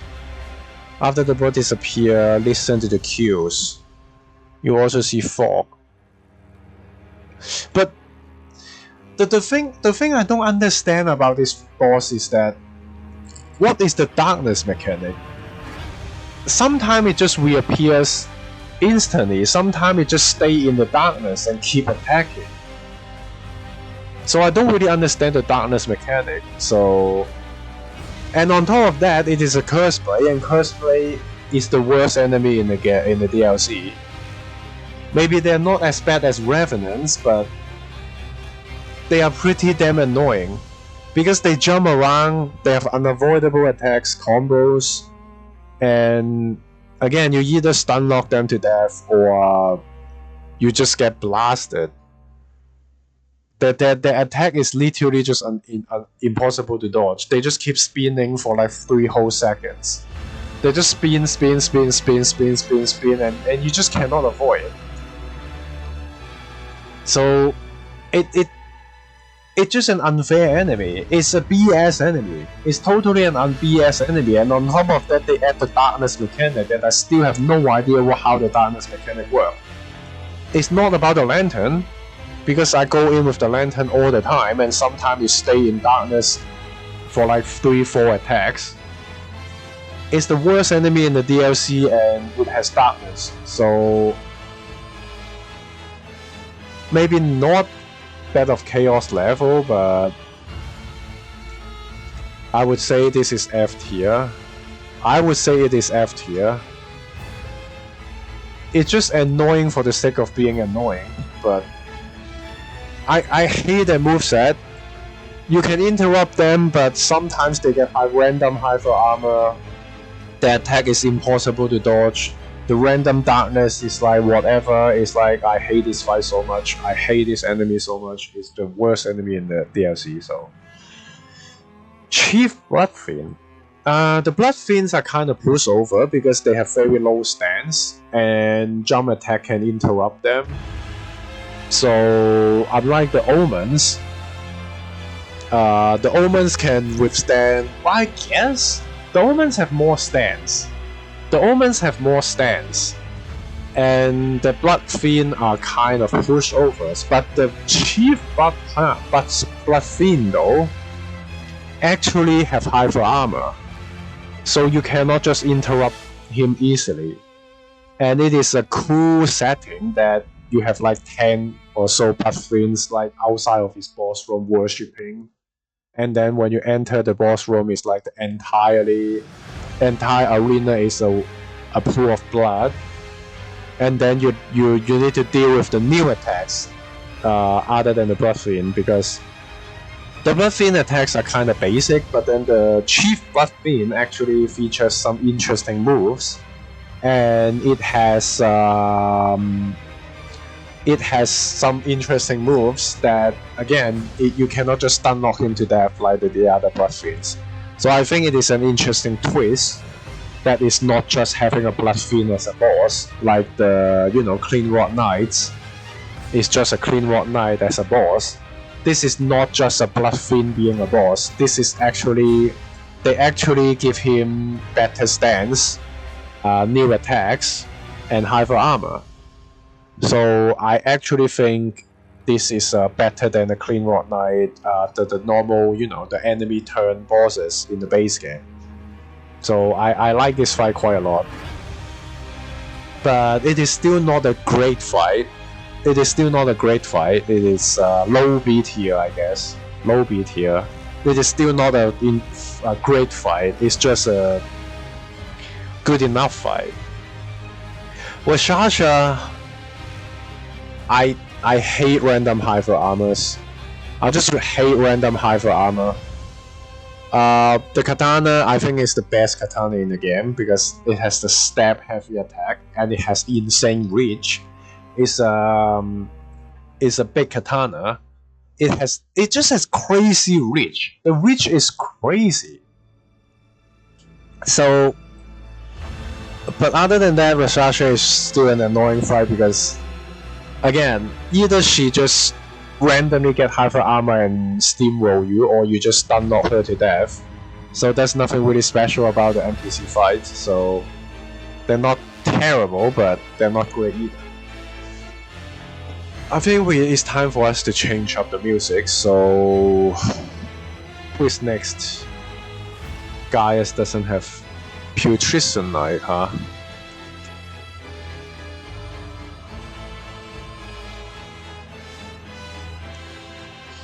What is the music of Putrescent Knight? I don't really remember. Death Bird is a Death Bird, and you have ads. It's a repeated fight. In the base game, you fight quite a lot of them already. You are effectively having ads because you need to clear the room before you can even fight it. Otherwise, it's just a Death Bird. So it's just a terrible fight. Death Bird is not that great for me anyway. I never liked the Death Birds already, and then it's a repeated fight, you have ads. The run back is annoying because you need to deal with the smaller grave birds. So yeah, just a terrible experience. Lamenter. He's annoying as fuck. I like the fact that he has gimmick. Even an interesting gimmick, but he's annoying as fuck. I think if you find the real one and you attack the real one, it should just cancel the clones. But right now, if you don't have enough damage or enough AoE to nuke down multiple clones, you just dies. Because basically his mechanic is that he's gonna create clones. He's gonna go invisible and then he create clones. And then it's on a timer. If the timer is up, he start crying, and every single clone that is alive is gonna give you 1 stack of debuff. If you get 7 stacks of debuff, you instant die. I think this is an interesting gimmick, but it is done badly. I would say it is done badly. Because what should be happening is that if you hit the real clone, like once or twice, it should cancel the clone. But no, instead of that, you actually need to deal enough damage to the real one to cancel the clones. So if you don't have big AoE to nuke down all the clones, or if you don't have enough damage to actually damage the real Lamenter, you just dies. So I think it's a good idea, but they are done badly. So yeah, I think it's a good idea, but they are done badly, like really badly. If you have enough damage, you just mash him to death. If you have not enough damage, you just die over and over because you cannot deal with the clones, because they gang up on you and stun lock. They stun lock you. The clones is gonna stun lock you. So even if you find a real one, you cannot attack him.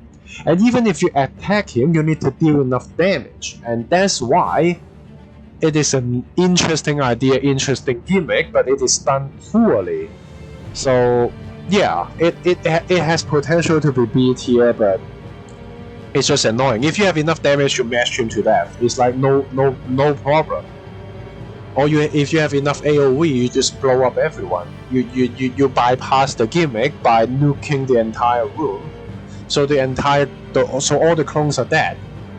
So again, you bypass the problem, or you just succumb to the shittiness. It could have been such an easy fix that you only need to hit the real one twice. You hit him twice, all the clones are dead. That's a way better solution, if you ask me. So, Putricinite. Again, like I said, all the main bosses are uniquely designed. They fight so differently, and yet they're all interesting. But I don't think. I think the Putricinite is not on the better side. I think it is still high B tier. Putricinite is like one of the worst fights for the remembrance boss, for the main bosses. The moveset is kinda, it's not as fun to learn. Let's just say it's not as fun to learn than, say, Mesmer or Bale or Midra. It is still a uniquely interesting fight, but it is just not as good as the others. So it is still high tier, maybe even low A tier. Rana, Dance of Rana. Dance of Rana. Why? Like, she's fine as is. The moveset is fine. She's actually the best NPC fight. I guess I would still put her as the best NPC fight. I like the shit out of her dress. The weapon is also interesting. The dress is the best looking outfit in the game, I think. And you can even remove the red part of the dress and make it a black dress. It's just so good. The reward is so good. And the weapon is very interesting too. The only problem is that her fire attack just randomly one-shot. Like her you can get hit by her combo like 5 or 6 hit, you're gonna take like half health, your damage. I have 0 blessing even. I have 0 blessing. I can take like 4 or 5 hits and I still have like half health or something. And then suddenly she does the fire attack and one-shot you. Like what the fuck is this? Like again, you stun lock them to death, or you succumb to their gimmick. So that's why the NPC fights are never gonna be good fights. So Hippo is such a fucked up fight.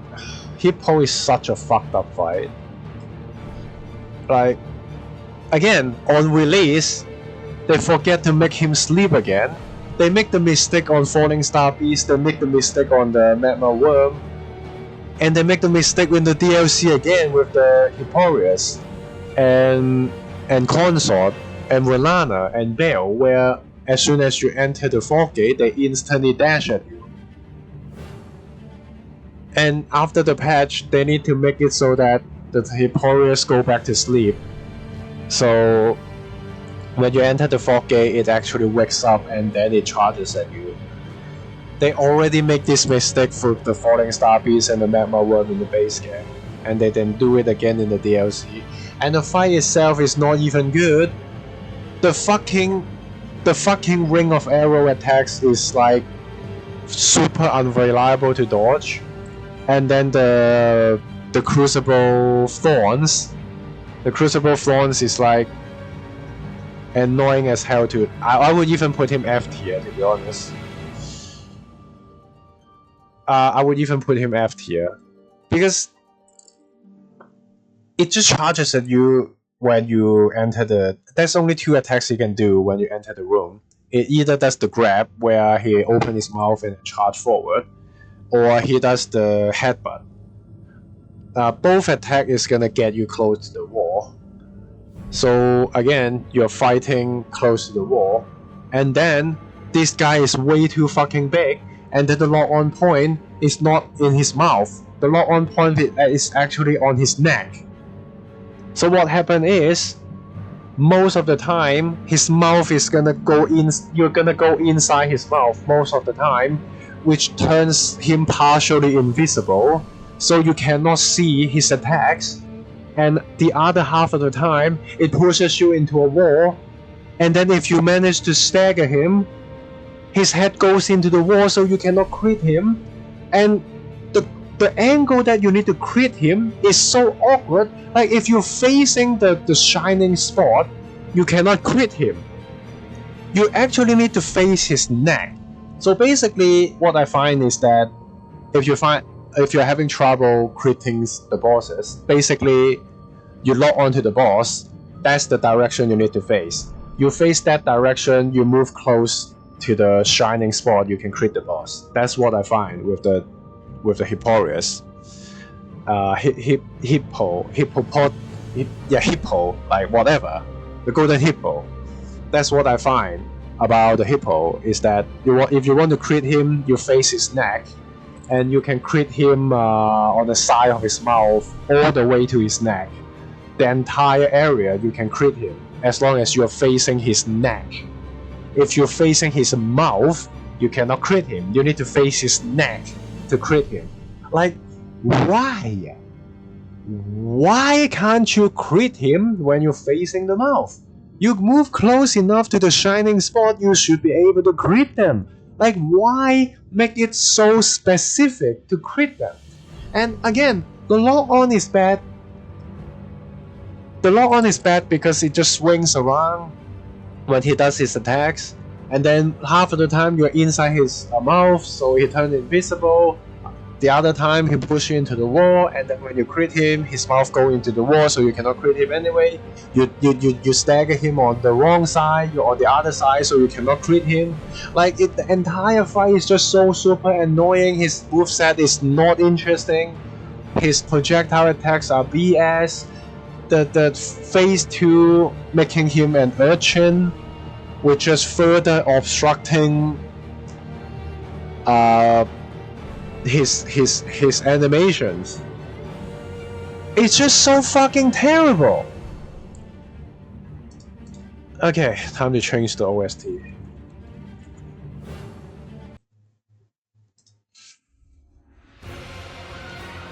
So, Commander guys, another boss that I think is unfairly hated by the community, but I think I'm gonna put him A tier, especially after I learned his moves.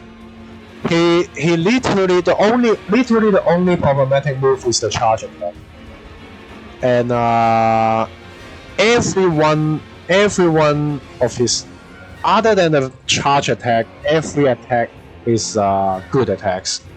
It's interesting to learn. You get proper punishes. It's fun to learn. So I actually, the more I learn the fight, the more I like him. And I find a way to deal with his charge at the beginning. It's just that you run towards him, and then when he get close enough, you turn around and run away from him. The ball is gonna do the headbutt. If you keep running away, the headbutt will miss you. You can then just jump off the horse and start fighting him. And as long as you get close enough, as long as you stay close to him, he will never do the charge again. And even if he does the charge, the beginning of the charge doesn't have a hitbox.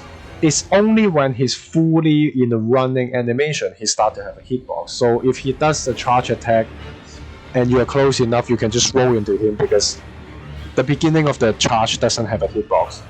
So outside of the charge, all the attacks are very interesting to learn, and you can punish it properly as long as you react properly. So after you learn the fight, it's a very good fight. But sadly, it is a commander, so it shares the OST of the other commanders. So he doesn't have his own OST. And yeah, and this is the first mounted enemy that you can actually crit. But I don't really get how stabbing the ball will also kill Commander Gaius, but whatever, I guess it happens with 3 Sentinel too, I guess. So, and Loretta too, I guess. So, but yeah. The more I learn him, the more I like him. So, yeah, again, the only problematic thing is the charge attack. So, next is the where is the lion? Oh, yeah, we have the other lion. So, Dancing Lion, again, it's a uniquely designed boss. The music, as you can hear, is great. It's epic music all the way through. I just love it. I like the design of it. I like the basic moveset of it, but most people hate on the lightning phase, but the lightning is actually not random. All the lightning are striking at fixed locations on every one of his attacks. So you can actually deal with the lightning properly, but what I have problem with is the ice phase, because some of his attacks actually have an ice aura around him.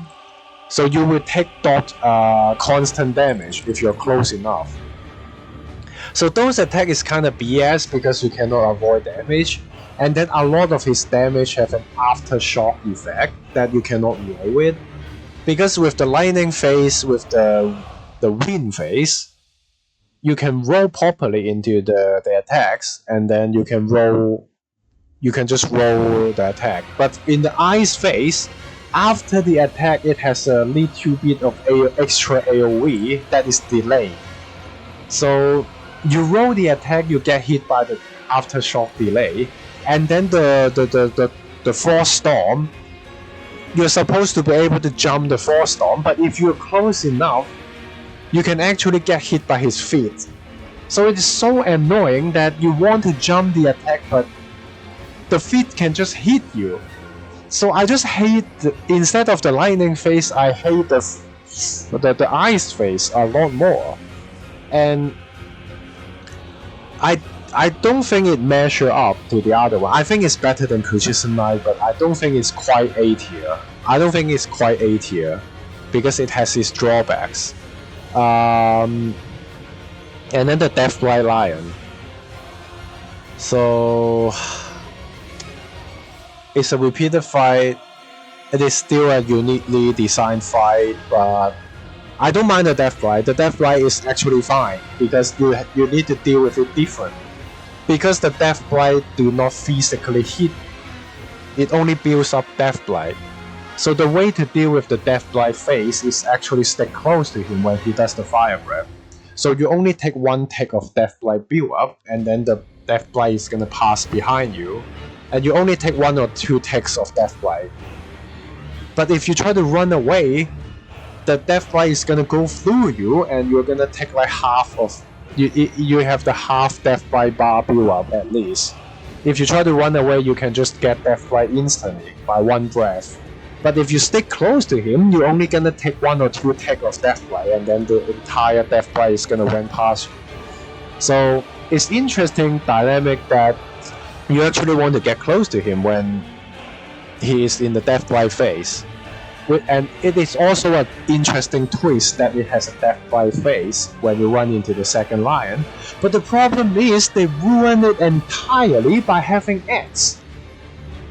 By giving it ads, it defeats the entire dynamic because you're too busy running away from deathlight, from the fox, that also put deathlights on top of you. And unlike the breath of the dancing lion, that the deathlight actually stays in front of you.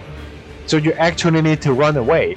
But if you run away, you get killed by the deathlight, by the lion's deathlight, because those deathlight you'd want to stay close to the lion instead of running away. But the fox is forcing you to run away. So, and because they have ads, it just makes the entire fight super annoying to deal with. Like, and it has 4 frogs. If it is like 1 frog or 2 frogs, at least you can kill them quickly, but there's 4 of them. Like, why do they make it like this? It's so fucking stupid. And because of the ads, it brings the entire fight from B tier to B tier, I would say. It is such a it's better than the dragons, I would still say, but the ads is really making it bad. So yeah. So yeah, that's that. So now we comes to another S tier fight, Mesmer. Mesmer is an epic fight. The moveset is so cool. It is so good to learn. It has no bullshit. He has basically no bullshit. But I don't know if it is intended or not, but in second phase, if you turn into a snake, during the transformation, you can hit both the snake and Mesmer, so you're gonna deal double damage to him. I'm not sure if it is intended or not, but it kinda and on top of that, the snake attacks is easier to deal with than his combos, arguably easier. I think most people agree even, the snakes are easier to deal with than his combos. So the second phase is actually easier than the first phase, and you can double hit in the second phase, and he goes into second phase with half health instead of 65%, which makes the major fight happens in the first phase. So I also beat him no hit. Well, I mean, I beat Bell with just 1 hit. With a plus 0 blast, with 0 blessing and like a plus 15 weapon or something. I no hit Mesmer with 0 blessing, and I fought him quite a long time. I think it's like 10 hours or so, 10 or 12 hours. And he only does Mesmer orb once outside of the opening. I don't really get why the Mesmer orb is so goddamn rare when it is his signature move.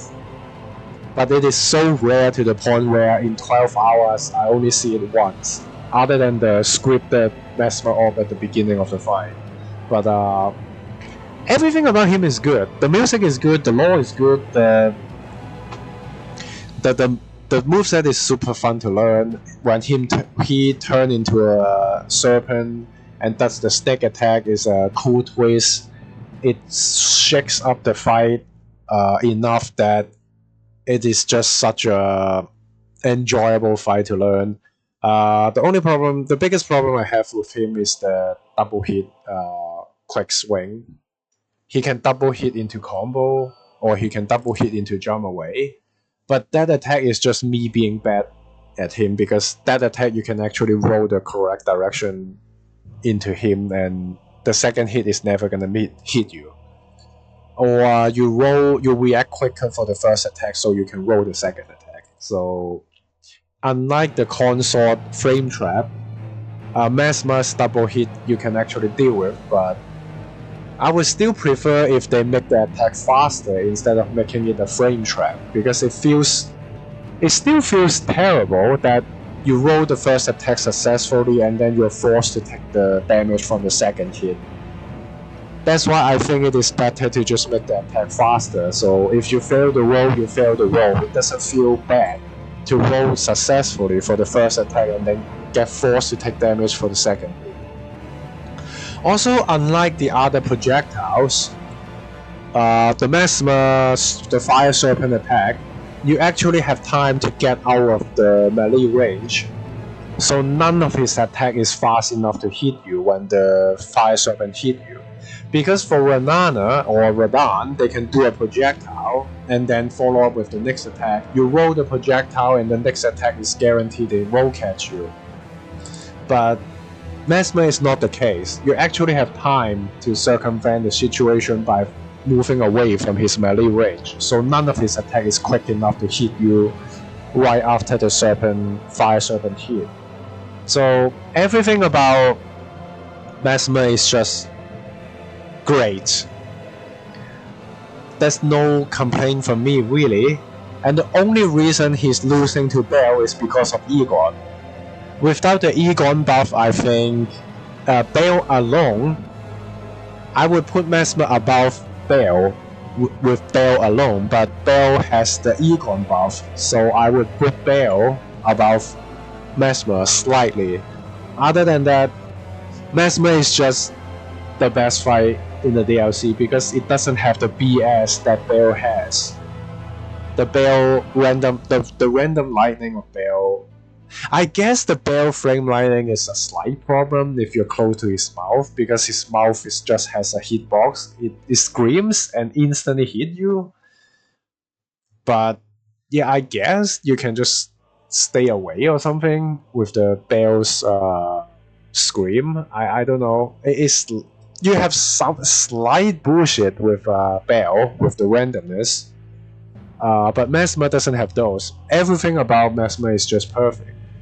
The only reason he's losing to Bale is because of Egon. So, Tree Sentinel. Some people count them as one fight. Some people count them as two. That's why some people say there's 42 bosses. Some say 41 in the DLC. But I consider them one fight because if you kill the first one, you get no wounds. You need to kill the second one to get the wounds, but the first one also dropped America's Blessing for some reason. But again, it's just Tree Sentinel, and you're just a 1v1 them 2 times in a row. So there's nothing much to say about it. I would still say they're better than the Drakes. I would even put it above the Death by Lion. But it is still a repeated fight. It has no reasons for them to be there, but it is still a repeated fight. Nothing special about them. At least they don't gang you, but I guess the interesting twist is that you can see the Tree Sentinel from afar. You cannot see the second Tree Sentinel. And when you move close enough to the Tree Sentinel, the other one suddenly cuts in between you, just rush you down. So you don't expect the second Tree Sentinel. And when you approach the first one you see, the second one just rushes you from the side. So I think that's an interesting twist, but other than that, it is still a repeated fight and nothing special about them. Falling Star Beast.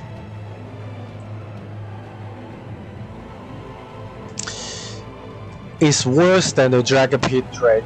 I would even put him behind Dragon Pit Drake.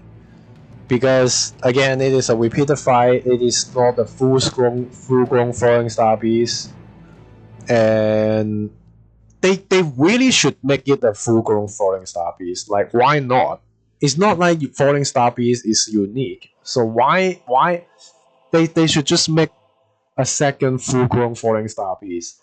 And again, you're still fighting him in a crater, you need to deal with the terrain, or you kite him out of the terrain, but unlike the Altus Plateau Falling Star Beast, even if you kite him outside of the terrain, the crater, you are still on uneven ground and you have random rocks around, so it is just annoying as fuck to fight this guy. So D tier. Okay, mid tier.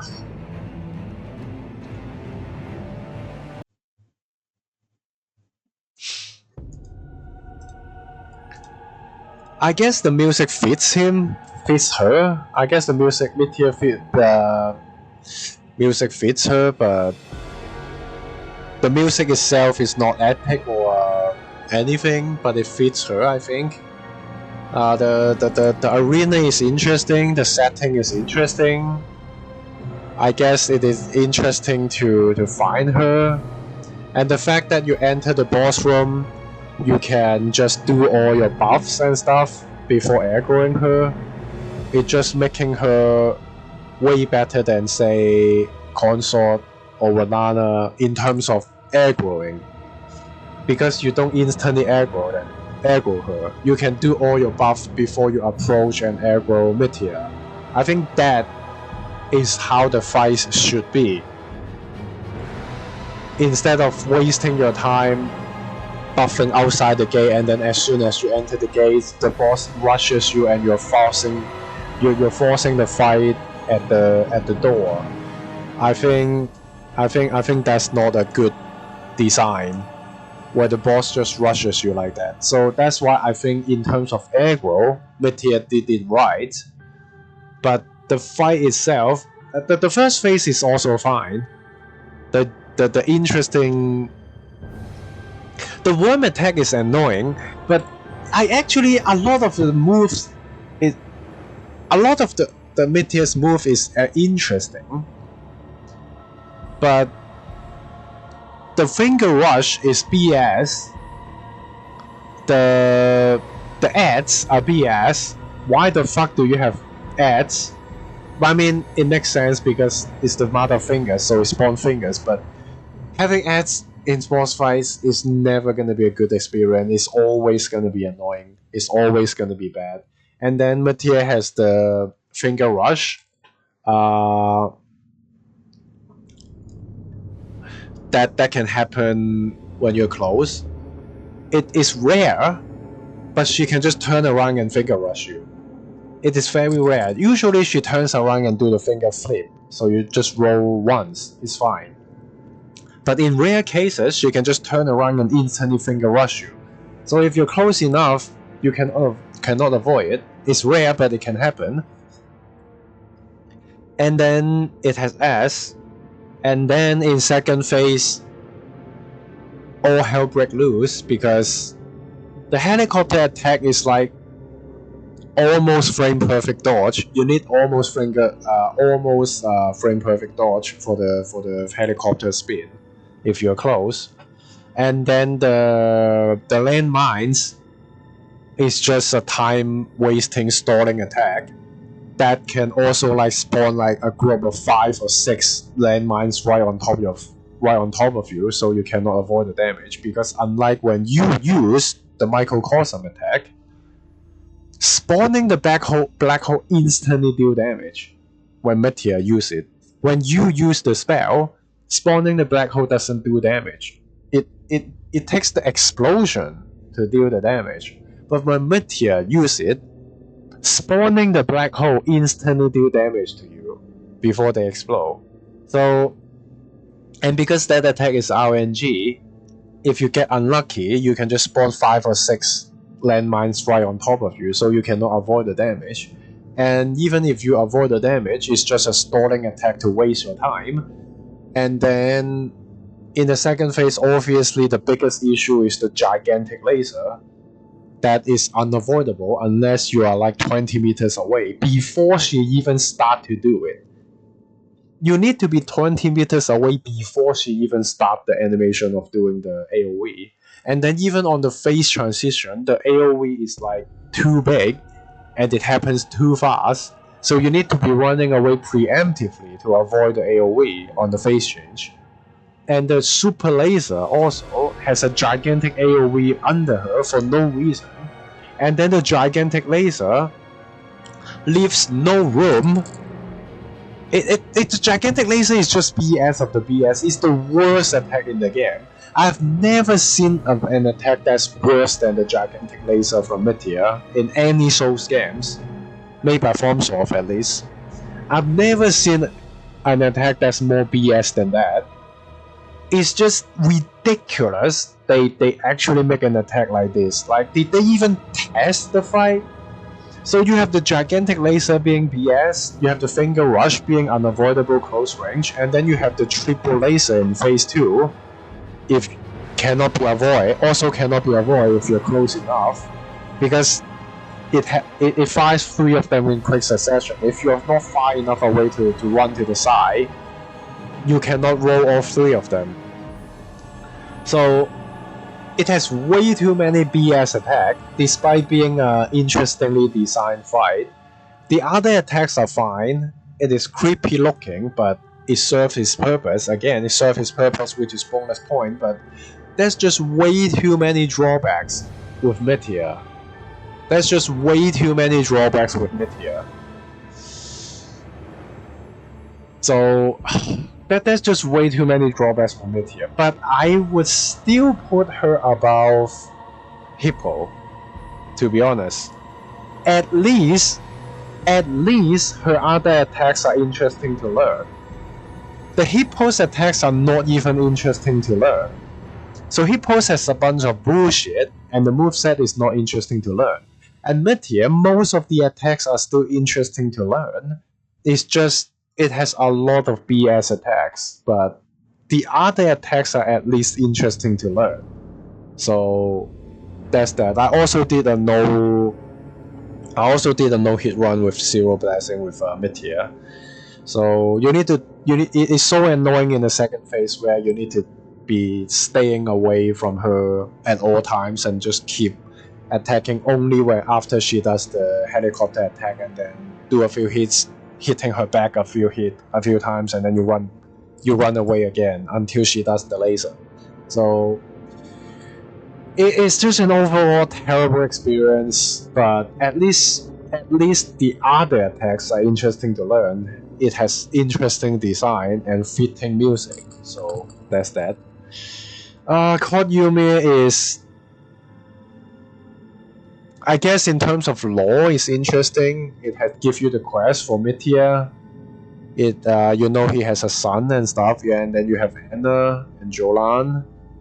I still don't really understand why he sent Jolan to invade you, because the description of Anna and Jolan says Anna is the puppet of Koth Ymir. So I don't understand why he tells you to ring the bells and then send Anna to invade you, to stop you. I don't really get it. But in terms of the fight itself, it's not better than the other NPC, but I guess it's better than Lamenta because the Lamenta drawback is too big, I think. Yeah, he teleports away and then he spams spells at you, and then he spams the... Also, his AI is just weird. Like, he teleports behind the wall and just keeps spamming the spell into the pillar, or he just keeps spamming the tracing fingers when you are like 10 miles away. So his AI is weird. I don't really get the fight. But I guess the fight includes the invasion from Jolan, but... Yeah, it's just not very interesting fight, but it is an interesting story and stuff. I guess it is still C tier. So, Demi-Human Queen is just... That's way too many Demi-Human Queen in the base game, and I guess they have a reason to be there because that is the Demi-Human layer. So it makes sense to have one Demi-Human Queen there, so I'm not gonna put it in F, I'm gonna put it in D. But it is still a Demi-Human Queen, an interesting fight. Too easy. Whatever fight. Repeated too many times. So it is in the base game, so yeah. I think it's time to go to Mitra. OST. Okay. So Jewelry is a summoner, is made to be a summoner, is made to be annoying, it serves its purpose. So I would actually put him before the NPC fights. Because this is the proper summoner. This is the proper summoner boss. You know? Unlike the mid-tier spawning finger ads, unlike the dancing lion spawning the stupid frogs, Jewelry is designed to be a summoner, so he has very basic moves other than summoning, and it is a proper summoner. It is the best summoner fight, I would say. For every bosses that can summon, I think Jewelry is the best out of them, but it still doesn't make it a good experience. It still doesn't make it a great fight. But it serves its purpose. It is made to be a summoner. It's a proper summoner fight. But other than that, yeah, it's not a great fight, but it serves its purpose. And then Mitra. I think most people put him in S tier, which I agree. And almost nobody think he's difficult, and I also agree. I think he's on the easier side. He has the most HP out of the... I think only Sanisex has more health than Mitra. I'm not sure if it's just New Game Plus or New Game, but at some point Sanisex just have more health than Mitra. Maybe in New Game Mitra still has more health, but doesn't matter. Mitra has the most health out of all the remembrance bosses. But that's because he has the weakness of only having 80 stance, so you can stance break him easily. But again, he's on the easier side. His moves are cool as fuck, the lore is cool as fuck, the presentation is cool as fuck, the music is cool as fuck. But he is on the easier side, so I'm gonna put him below Mesmer. But yeah, everything about him is so fucking good, other than he's a little bit too easy. He's a tiny little bit too easy, but everything about him is so fucking good. So he's just... I love it. I love the fight. The build up. I mean, the area is the Midra's Mans is a good area, but Abyssal Woods is not. They prevent you from using torrent. It's part of the build up, I guess, but they prevent you from using torrents, and the area is way too big and being way too empty, so it's annoying to get through without torrent. They really should let you use the horse, but if you get spotted, you instant die. You cannot tank the grab from the aging untouchable. If you get spotted, you instant die. I think that's a fair trade-off. They allow torrent, but if you get spotted, you instant die. I think that's a fair trade-off. But again, the build-up is great.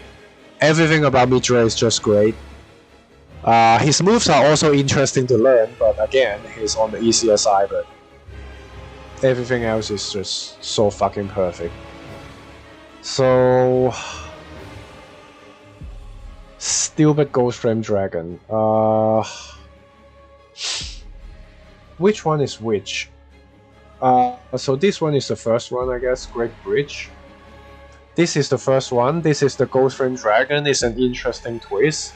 It's still just a Drake, but it is an interesting twist at least. They actually add some new moves. They add the jump back. It is just a Drake, but they add a jump back, they add a side jump, and then they add the phase 2 explosion, like Medea phase 2 explosion to them. It's an interesting twist. They tweak a little bit of the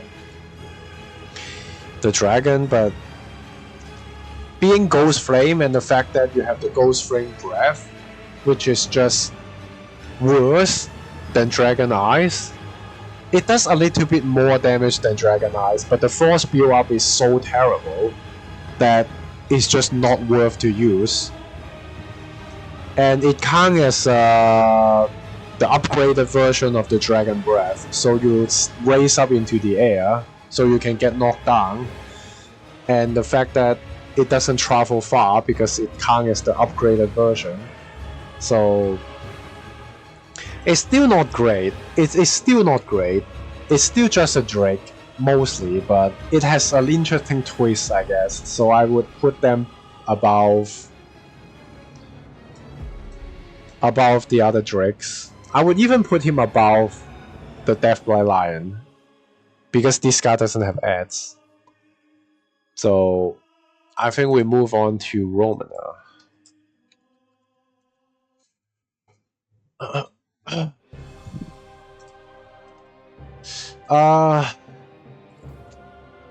She has no cutscene, she has no information. You walk in, you kill her, and you are done. And she is one of the 3 necessary boss to beat the DLC. It's only Mesmer, Romana, and then Consort. And why is she there? Why is she guarding the ceiling tree? We barely get any information of her. But again, unique design, unique fighting style. I love the music. She looks hot as fuck, just like Kraylac. If you only look at her human body, they are hot as fuck. If you don't look at the insect part, if you don't look at the centipede, if you don't look at Kraylac's spider, if you only look at the human part, they are hot as fuck. Again, they make it the best combination of Kraylac type enemy. I call them Kraylac type enemy. Basically a human fusing with an animal, or well, I guess Gaius is kind of that too, because it's just a human fusing with a boar. So Kraylac is a human fusing with spider, and Romana is human fusing with centipede. But I think she's the best thus far. She's the best Kraylac-like enemy that has the human attacking, and then it has the centipede also attacking, and some of the attacks combine both of them. And I think she's just cool, man. She just looks so cool. But the only problem is the instant AoE. The face change instant AoE is... The instant AoE is just BS. Like, why is instant AoE a thing? Like, I forgot to mention about mid-tier is that the phase change AoE and the super laser AoE also happen way too quickly, with barely any startup. If you are attacking her at melee range, the AoE, you just don't have enough time to outrun the AoE. Let alone the super laser, you can outrun it anyway. But even the AoE below her, you cannot outrun that. The AoE is way too big and it happens way too fast. It's the exact same with Romana. The AoE, the phase change AoE happens instantly. Like, if you don't know, if she's like at like a 60% health or something, you don't know if she is gonna enter phase 2, or you need to hit her again. That's an awkward situation, because if you go in and hit her, she instantly AoE, and go phase 2, you instantly take damage. She has no startup with the AoE, so and in phase 2 she can also do instant AoE. So every single time when she does an attack that push her away from you, you cannot go in because she can instant AoE. So I think her AoE either need a smaller AoE or it needs a startup animation.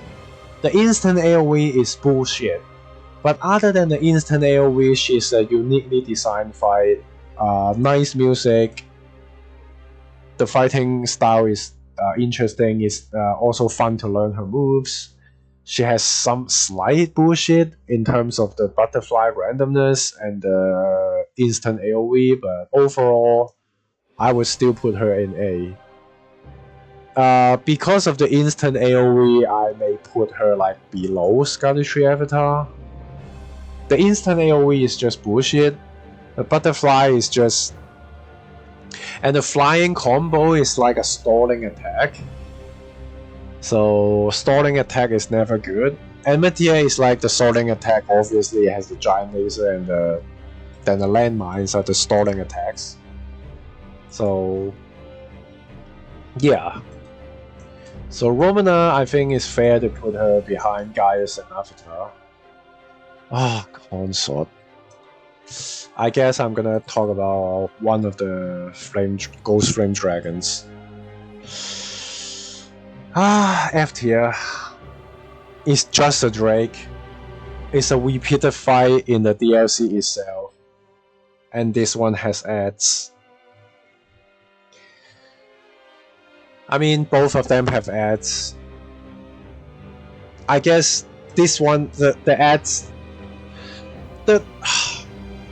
you see the dragon fighting a bunch of soldiers, and then when you get close, both of the dragon attack you, the soldiers attack you for no reason. Why? Fucking why?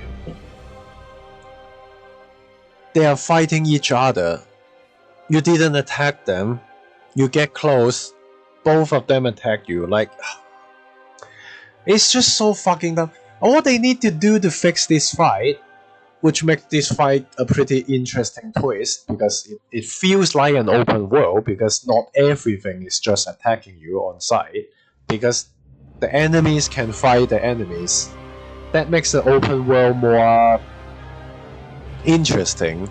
But instead, as soon as you get close, everybody turns to attack you. So it just makes this fight extremely dumb and annoying.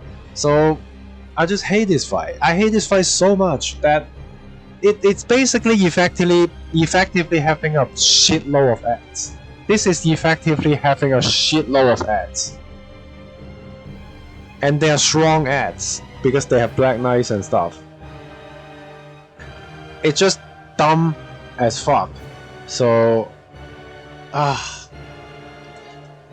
they should just make it so that if you don't attack them, they won't attack you. Or that's all they need to do. If you don't attack the soldiers, they don't attack you. So you can help the soldiers fight the dragons, and then they turn on you after the dragon is dead, which is the biggest threat, supposedly biggest threat. So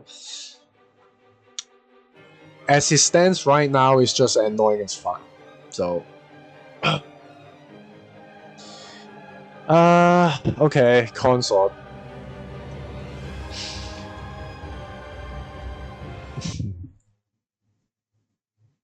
So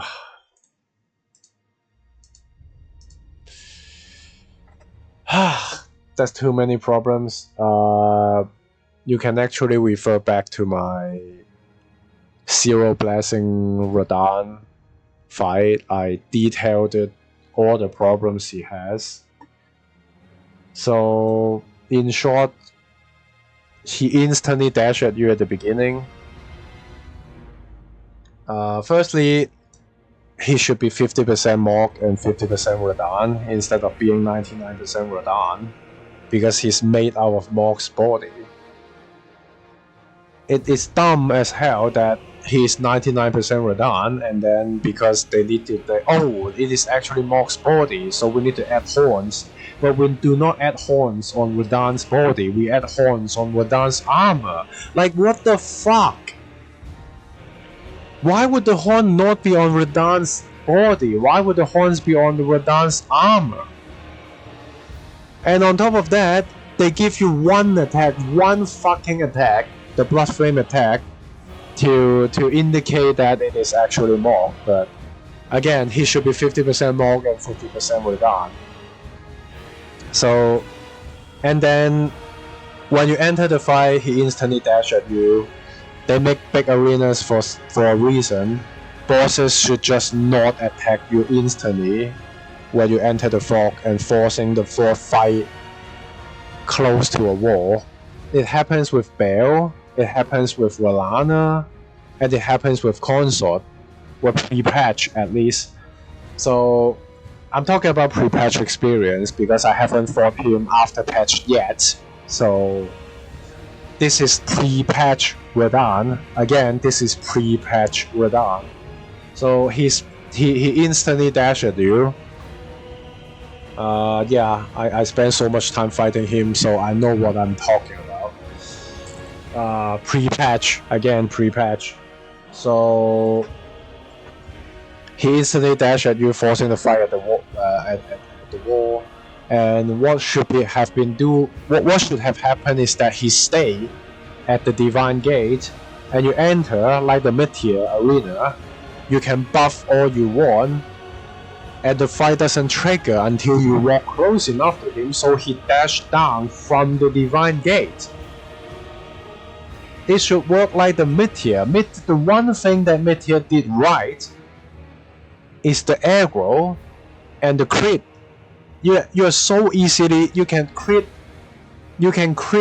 mid-tier so easily that you can be around her head to crit her. You can be facing her wound, the big body to crit her. You can even be on the side and beside her arm to crit her. So the two things that mid-tier did right was the aggro range and the crit spot. And Radagon should also be the case. He should just be at the Divine Gate and not aggro until you walk close enough, even on repeated fights. And again, this is before patch. Many of his attacks doesn't have enough recovery, namely the Blood Flame and then the overhead into double swing. Those two basically doesn't have a recovery, so he can instantly do the next attack after that. The double uppercut into double slam doesn't have enough iframe, doesn't have enough recovery. So most weapons you can only do a rolling attack punish, which is just terrible because he has only 6-second stance regen timer, but he has 120 stance. So basically Mitra and Romana has 80 stance, so they have a quick stance regen timer with 6 seconds. Mesmer, Bale, Avatar, I think even the Bears or Lion, Precision Knight, they all have 120 stance. So they have a delay stance with regen delay for 9 seconds. So you can actually not hit them for 9 seconds before they start regening stance. But for Radagon, he also has 120 stance, but his regen delay is 6 seconds. And his combo is longer than 6 seconds. So if your weapon is not fast enough to sneak in a hit in between his combos, he will just regen the stance for free, and he will be resetting his stance every single time he does a long combo or if he flies up into the air. So it's just terrible. Again, you can just refer to my detailed list of the War of Tags if you really want. The detailed War of Tags in my zero basing Radagon kill. I detail the problems of the pre-nerf Radagon. And then the fact that when you find Mesmer, Mitra, Granada, their model is small enough and they turn around before they attack. Basically they turn around and then they start the animation. But Radagon actually just do the animation. Radagon actually just attacks without turning around, even if you're behind him. So half of the animation is blocked by his gigantic body. So you have barely enough time to react to his attacks. And then it gets way worse in the second phase because the light beam keeps exploding in your face. And Mikola's hair is all over the place. So when you're behind him, he just does his attacks and then he turns around mid-swing. So you have like half the time to react to his attacks because you just cannot see it because of Mikola's hair and the constant explosion. So it's just such a terrible experience. And then the terrain being uneven is just a crime that it just makes the camera angle weird because he's big, and then the terrain is when the terrain is uneven, the camera angle is just weird at times if you're at the wrong terrain, which also adds up to make the attacks harder to see. And then if you try to throw daggers to keep up his stance, he can just cancel his attack combos into another attack. So he can do his cross sword light combo, and midway through he can just do a cross slash. If you throw a Kukuri before he does the... Basically, if he dash away or he flies up into the air, you throw a Kukuri, and then he's just gonna randomly cancel his attack into another attack. If you do any range attack, he can just cancel his current attack midway through and start doing another attack. So if he counters your counter, so you know he has a short stance regen timer, you try to throw Kukuri, he countered that by cancelling his attack into another attack. Like, there's so many fucking problems with this fight is that, but people try to act like it is only the 1-2 cross being the problem of the Radagon fight. And From Software clearly agrees with me because they not only did they make the 1-2 cross slash fair, they also add recovery time to the blood flame attack and the overhead double hit attack and the triple clone attack. Because the triple clone attack can go into 3 different combo strings, and he just starts doing it when the light beam is exploding after the clone attacks. And they added a delay between it after the patch because of that. Because again, it's just crazy how ridiculous that is. Like, he just does the triple clone, and then when the light beam explodes, he just goes into 3 different combos. Then you're supposed to see which combo that is. When the light beam is exploding, the Mikola hair is flying around, and then he's spinning around. Like, it's just crazy, man. And then I would and then a lot of people also notice the double overhead and then the double slam ignore iframe. I think that is because it is supposed to combo. If it launches you with the double uppercut, the double slam is gonna ignore iframe and hit you. But I think there has to be a better way to make this. I think the Atori's flip is also that way. It ignores iframe. You need to roll out of the way. If you try to iframe it, you get hit. But there has to be a better way to make these kind of attacks, so you can still roll the attack instead of having them ignore iframes. Because as it stands, you roll the attack and you get caught mid-roll. It just feels bad. It's a bad experience. There has to be a better way to do these attacks. Also, because they try to not have it ignore iframe fully, because if you roll into him with the double slam, only the sword part ignore iframe. The double uppercut, double slam, the hand part doesn't ignore iframe. So if you roll into him, you can still roll the double slam, which would not ignore iframe. But you cannot do that in second phase because of the light explosion anyway. You need to roll to the side. So you need to roll out of the way anyway, but that's the double slam ignoring iframe problem. Because it is meant to be combo, so it ignores iframe. But you either need to roll into him so you make contact with his hand, or you just roll to the side. That's why, yeah, it still feels bad for the attack to ignore iframe though. Also, this attack could use some bigger recovery. in my opinion. Also, the grabs could also use a bigger opening. So yeah, that's just way too many problems with the pre-nerf Radagon. Like other than the 1-2 cross, the 1-2 cross is just the most obvious problem. He can even. I think a lot. Another issue is that when you get hit, you know when it's Gale, when you fight Gale, you fail a roll, you get hit by the sword, and then you get hit by the clone. That's fair because that's the same attack. The same attack have an aftershock. So when his Radagon sword hit you, the light beam hit you, that's fair because that's the same attack. But the problem is, the sword will stun you into the light pillar, and then the light pillar is gonna stun you into the next sword attack.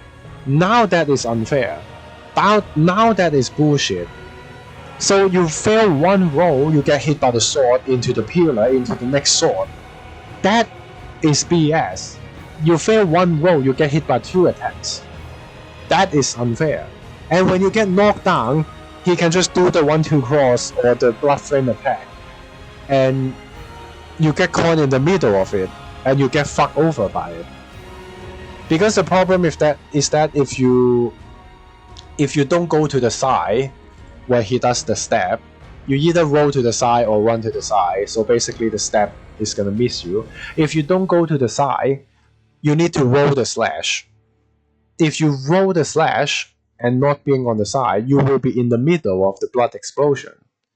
Now, if you don't roll the blood explosion, you're gonna get hit by the blood explosion.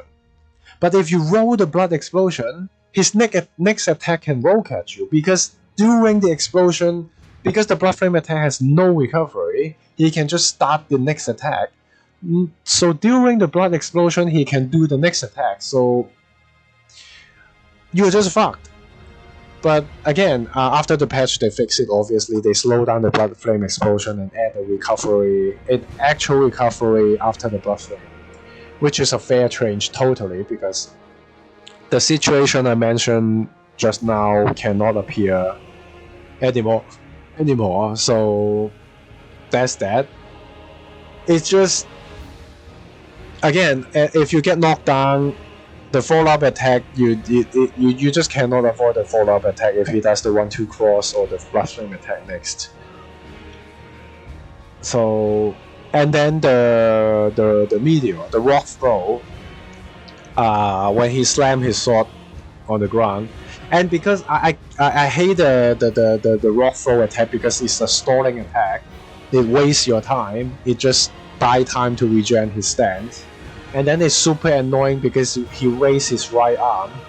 I am so conditioned to roll when he raises his right arm because his right hand slash is so difficult, and because of the fact that when his back turn, he's gonna start swinging and then turn around mid-swing. So you barely have time to react. So I always just start rolling when he raises his right arm. But that also happens when he do the rock throw.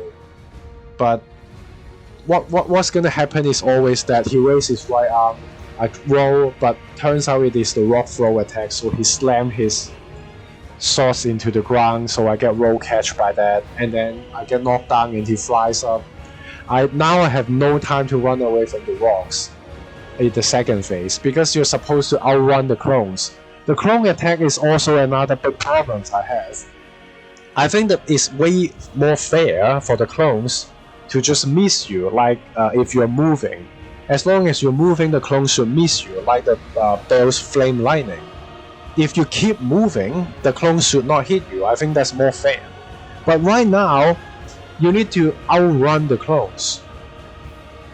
So he does the rock throw, you need to run backwards during the rock throw, and then when the clones come down, you need to continue to run backwards to outspace the clone. Because if you're close enough to him, you can run to the right, you can run backwards, you can run to the back right side. All of these are not reliable to avoid the clones because of the stupid terrain. The terrains can just cause the clones to land with a delay, or land at the wrong spot, or just land at a random spot. It's just, the terrain is just a big problem in this fight. it can just cause him to land at the wrong position, the clones to delay the clone hits. So it just turned everything to shit. There's just way too many problems with the consort, with the consort fight. So I would put him D tier. I would put him D tier, to be honest, before the nerf. I have not fought him after the nerf yet, but I think he could go to B tier after the nerf. They make him so much more fair with the changes, because again, From Software clearly agrees with me that the problem doesn't only come from the run-to cross. They changed the buff frame attack because it needs a recovery. It changed the overhead 1-2 overhead double slash attack because it needs a recovery.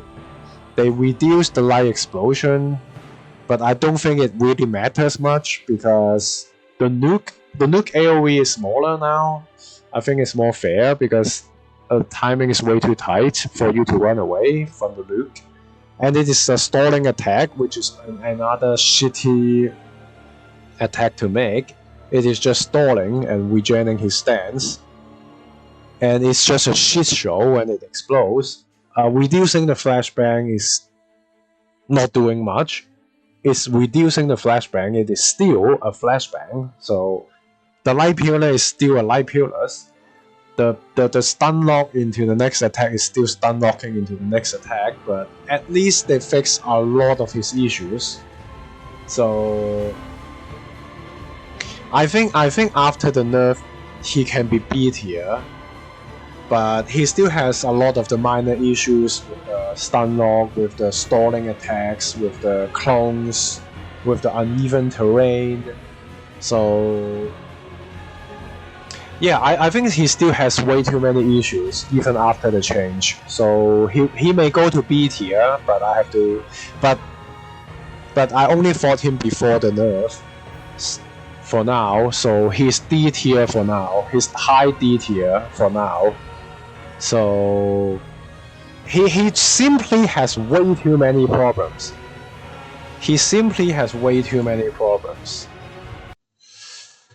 And then Renana.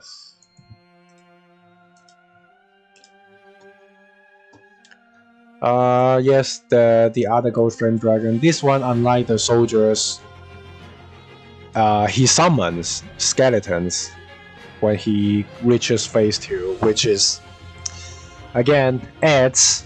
It is a repeated fight. It has adds. It's not an interesting fight.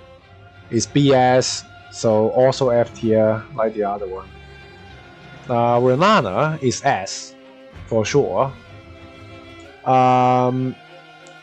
Because it is more difficult than I enjoy the fight more than Midra because she is more difficult. Midra is on the easier side. It's not a bad fight by any means just because it's easier, but I just enjoy learning Renana more because she's more difficult. Just cool design, cool music, but again, just like Romana, she doesn't have any cutscene or much information about her. You have some lore pieces here and there, but really we don't really know too much about her. You just walk in the fog gate, she's there, she starts attacking, you kill her, move on. So I really think the game does both Romana and Renana a disservice by not having a cutscene or any information about real information about them. I mean, again, you have the item description and the remembrance, but I really think they are doing a disservice to Renana and Romana. They could really use a cutscene and they could really use a cutscene and more information about them. So, and for Renana, her moves are cool as hell. She has mixed up with her combos, and if you learn her move, just like Mesmer, if you learn her moves, you can punish her hard. Every single one of her combo allow for for punishment. Most of them is jump attack, at least jump attack. A lot of her attacks you can do charge attack punish with most weapons. People keep saying, oh, why is she not stunned like Malenia? But no, if she can be stunned, she will be a pushover. She will be a pushover if you can stun lock her like Malenia. Malenia is not made to be like this. Like Renata is just a better Malenia. She's better than Malenia in every way, in my opinion. She is as difficult, if not more difficult. She has better music. She has more fair attacks because she doesn't have waterfowl. She doesn't offload most of her difficulty onto one attack, like Malenia. So she's just a better Malenia. If you learn her move, you punish her hard, and she doesn't have random hyper armor. Well, I mean, she has her Carian Sovereignty actually has hyper armor that prevents stance break. But I think that's the only attack that prevents stance break. I think her buff should. I think her buff animation should also prevent stance break. Because you can basically right now, if you interrupt her buff with a stance break, you can actually make her do the buff again. If you interrupt her stance buff with a stance break. So, but right now after learning her, she's just very fun to learn. Just like Mesmer, but the only problem with her is that it's the Glint Blade. The Twin One is also a cool as fuck attack, and you jump 3 times. It's kinda easy to time it because you can jump really early or really late and you still won't get hit. But it's a cool move and you actually need to learn it still. And the problem is obviously Glint Blade. I hate the shit out of Glint Blade, and she can rush you at the beginning as soon as you enter the fog gate. That's the slight problem. And the major issue is the Glint Blade because she can actually combo the Glint Blade. The problem with the Glint Blade is that if she's not close enough to you, the Glint Blade wouldn't fire. So she can just jump away, do the Glint Blade, and then she rushes you. She can just jump away, do Glint Blade, and then she either runs at you or she dashes at you. And then do the attack. So the Glint Blade fire as she is doing the attack. So you either roll the Glint Blade or you roll her attack. So they hit you one after another. So this is an unavoidable damage situation where she has Glint Blade on her and she rushes you, and there's nothing you can do other than praying that the roll is going to roll both her attack and the Glint Blade. If she decided to, she can just Glint Blade while she's doing her combo, and then you're forced to take damage there. This is why I hate Glint Blade. It is better than the Red Roof's Glint Blade because it is still attached to her at least, but if she really wants to, she can force you to take damage with her Glint Blade. It's just an unsolvable situation, but most of the time, if she does Glint Blade, you can just run away. So you wait until you can outrun the Glint Blade, so you only need to deal with the Glint Blade.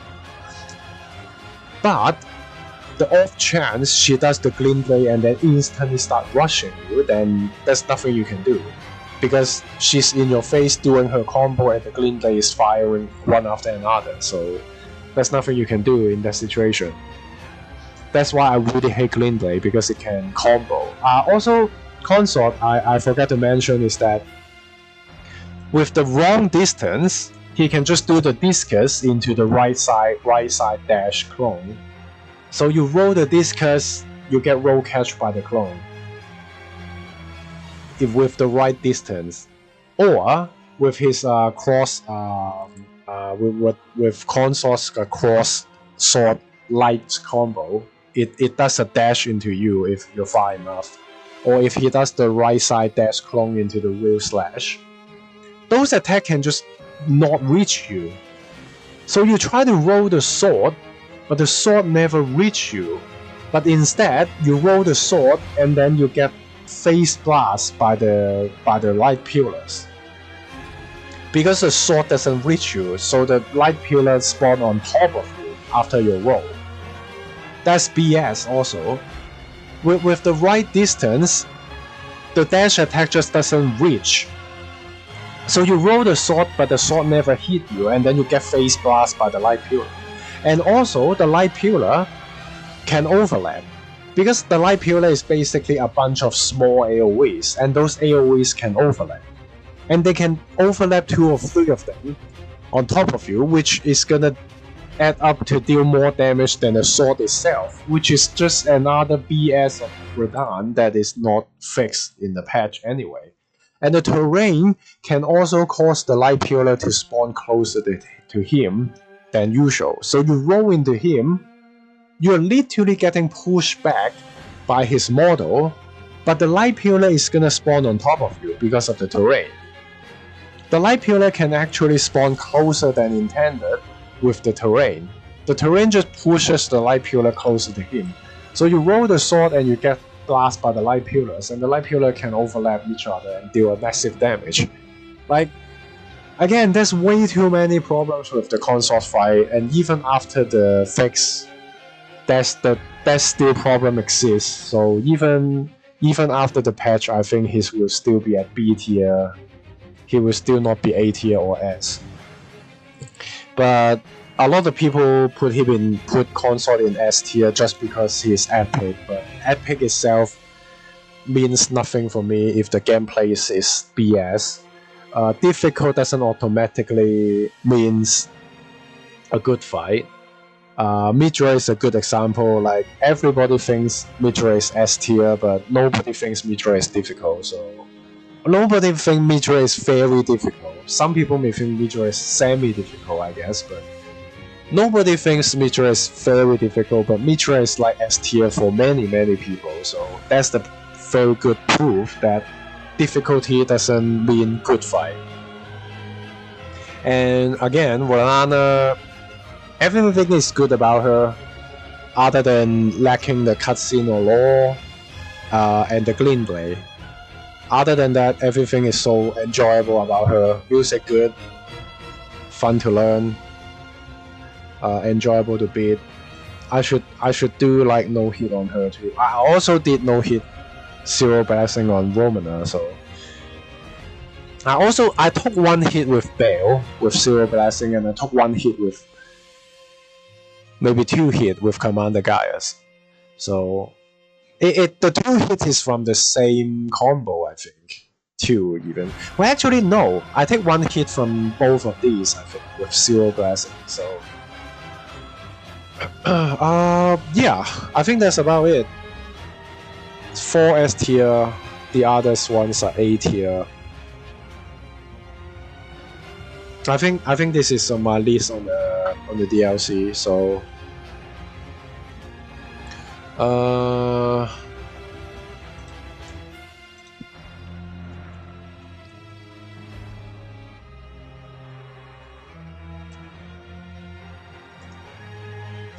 a tree. Do you spell it like that?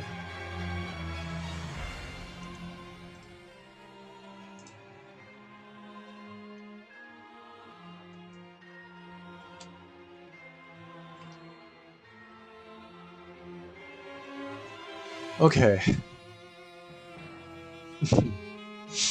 I think this is my list. I think this is my list.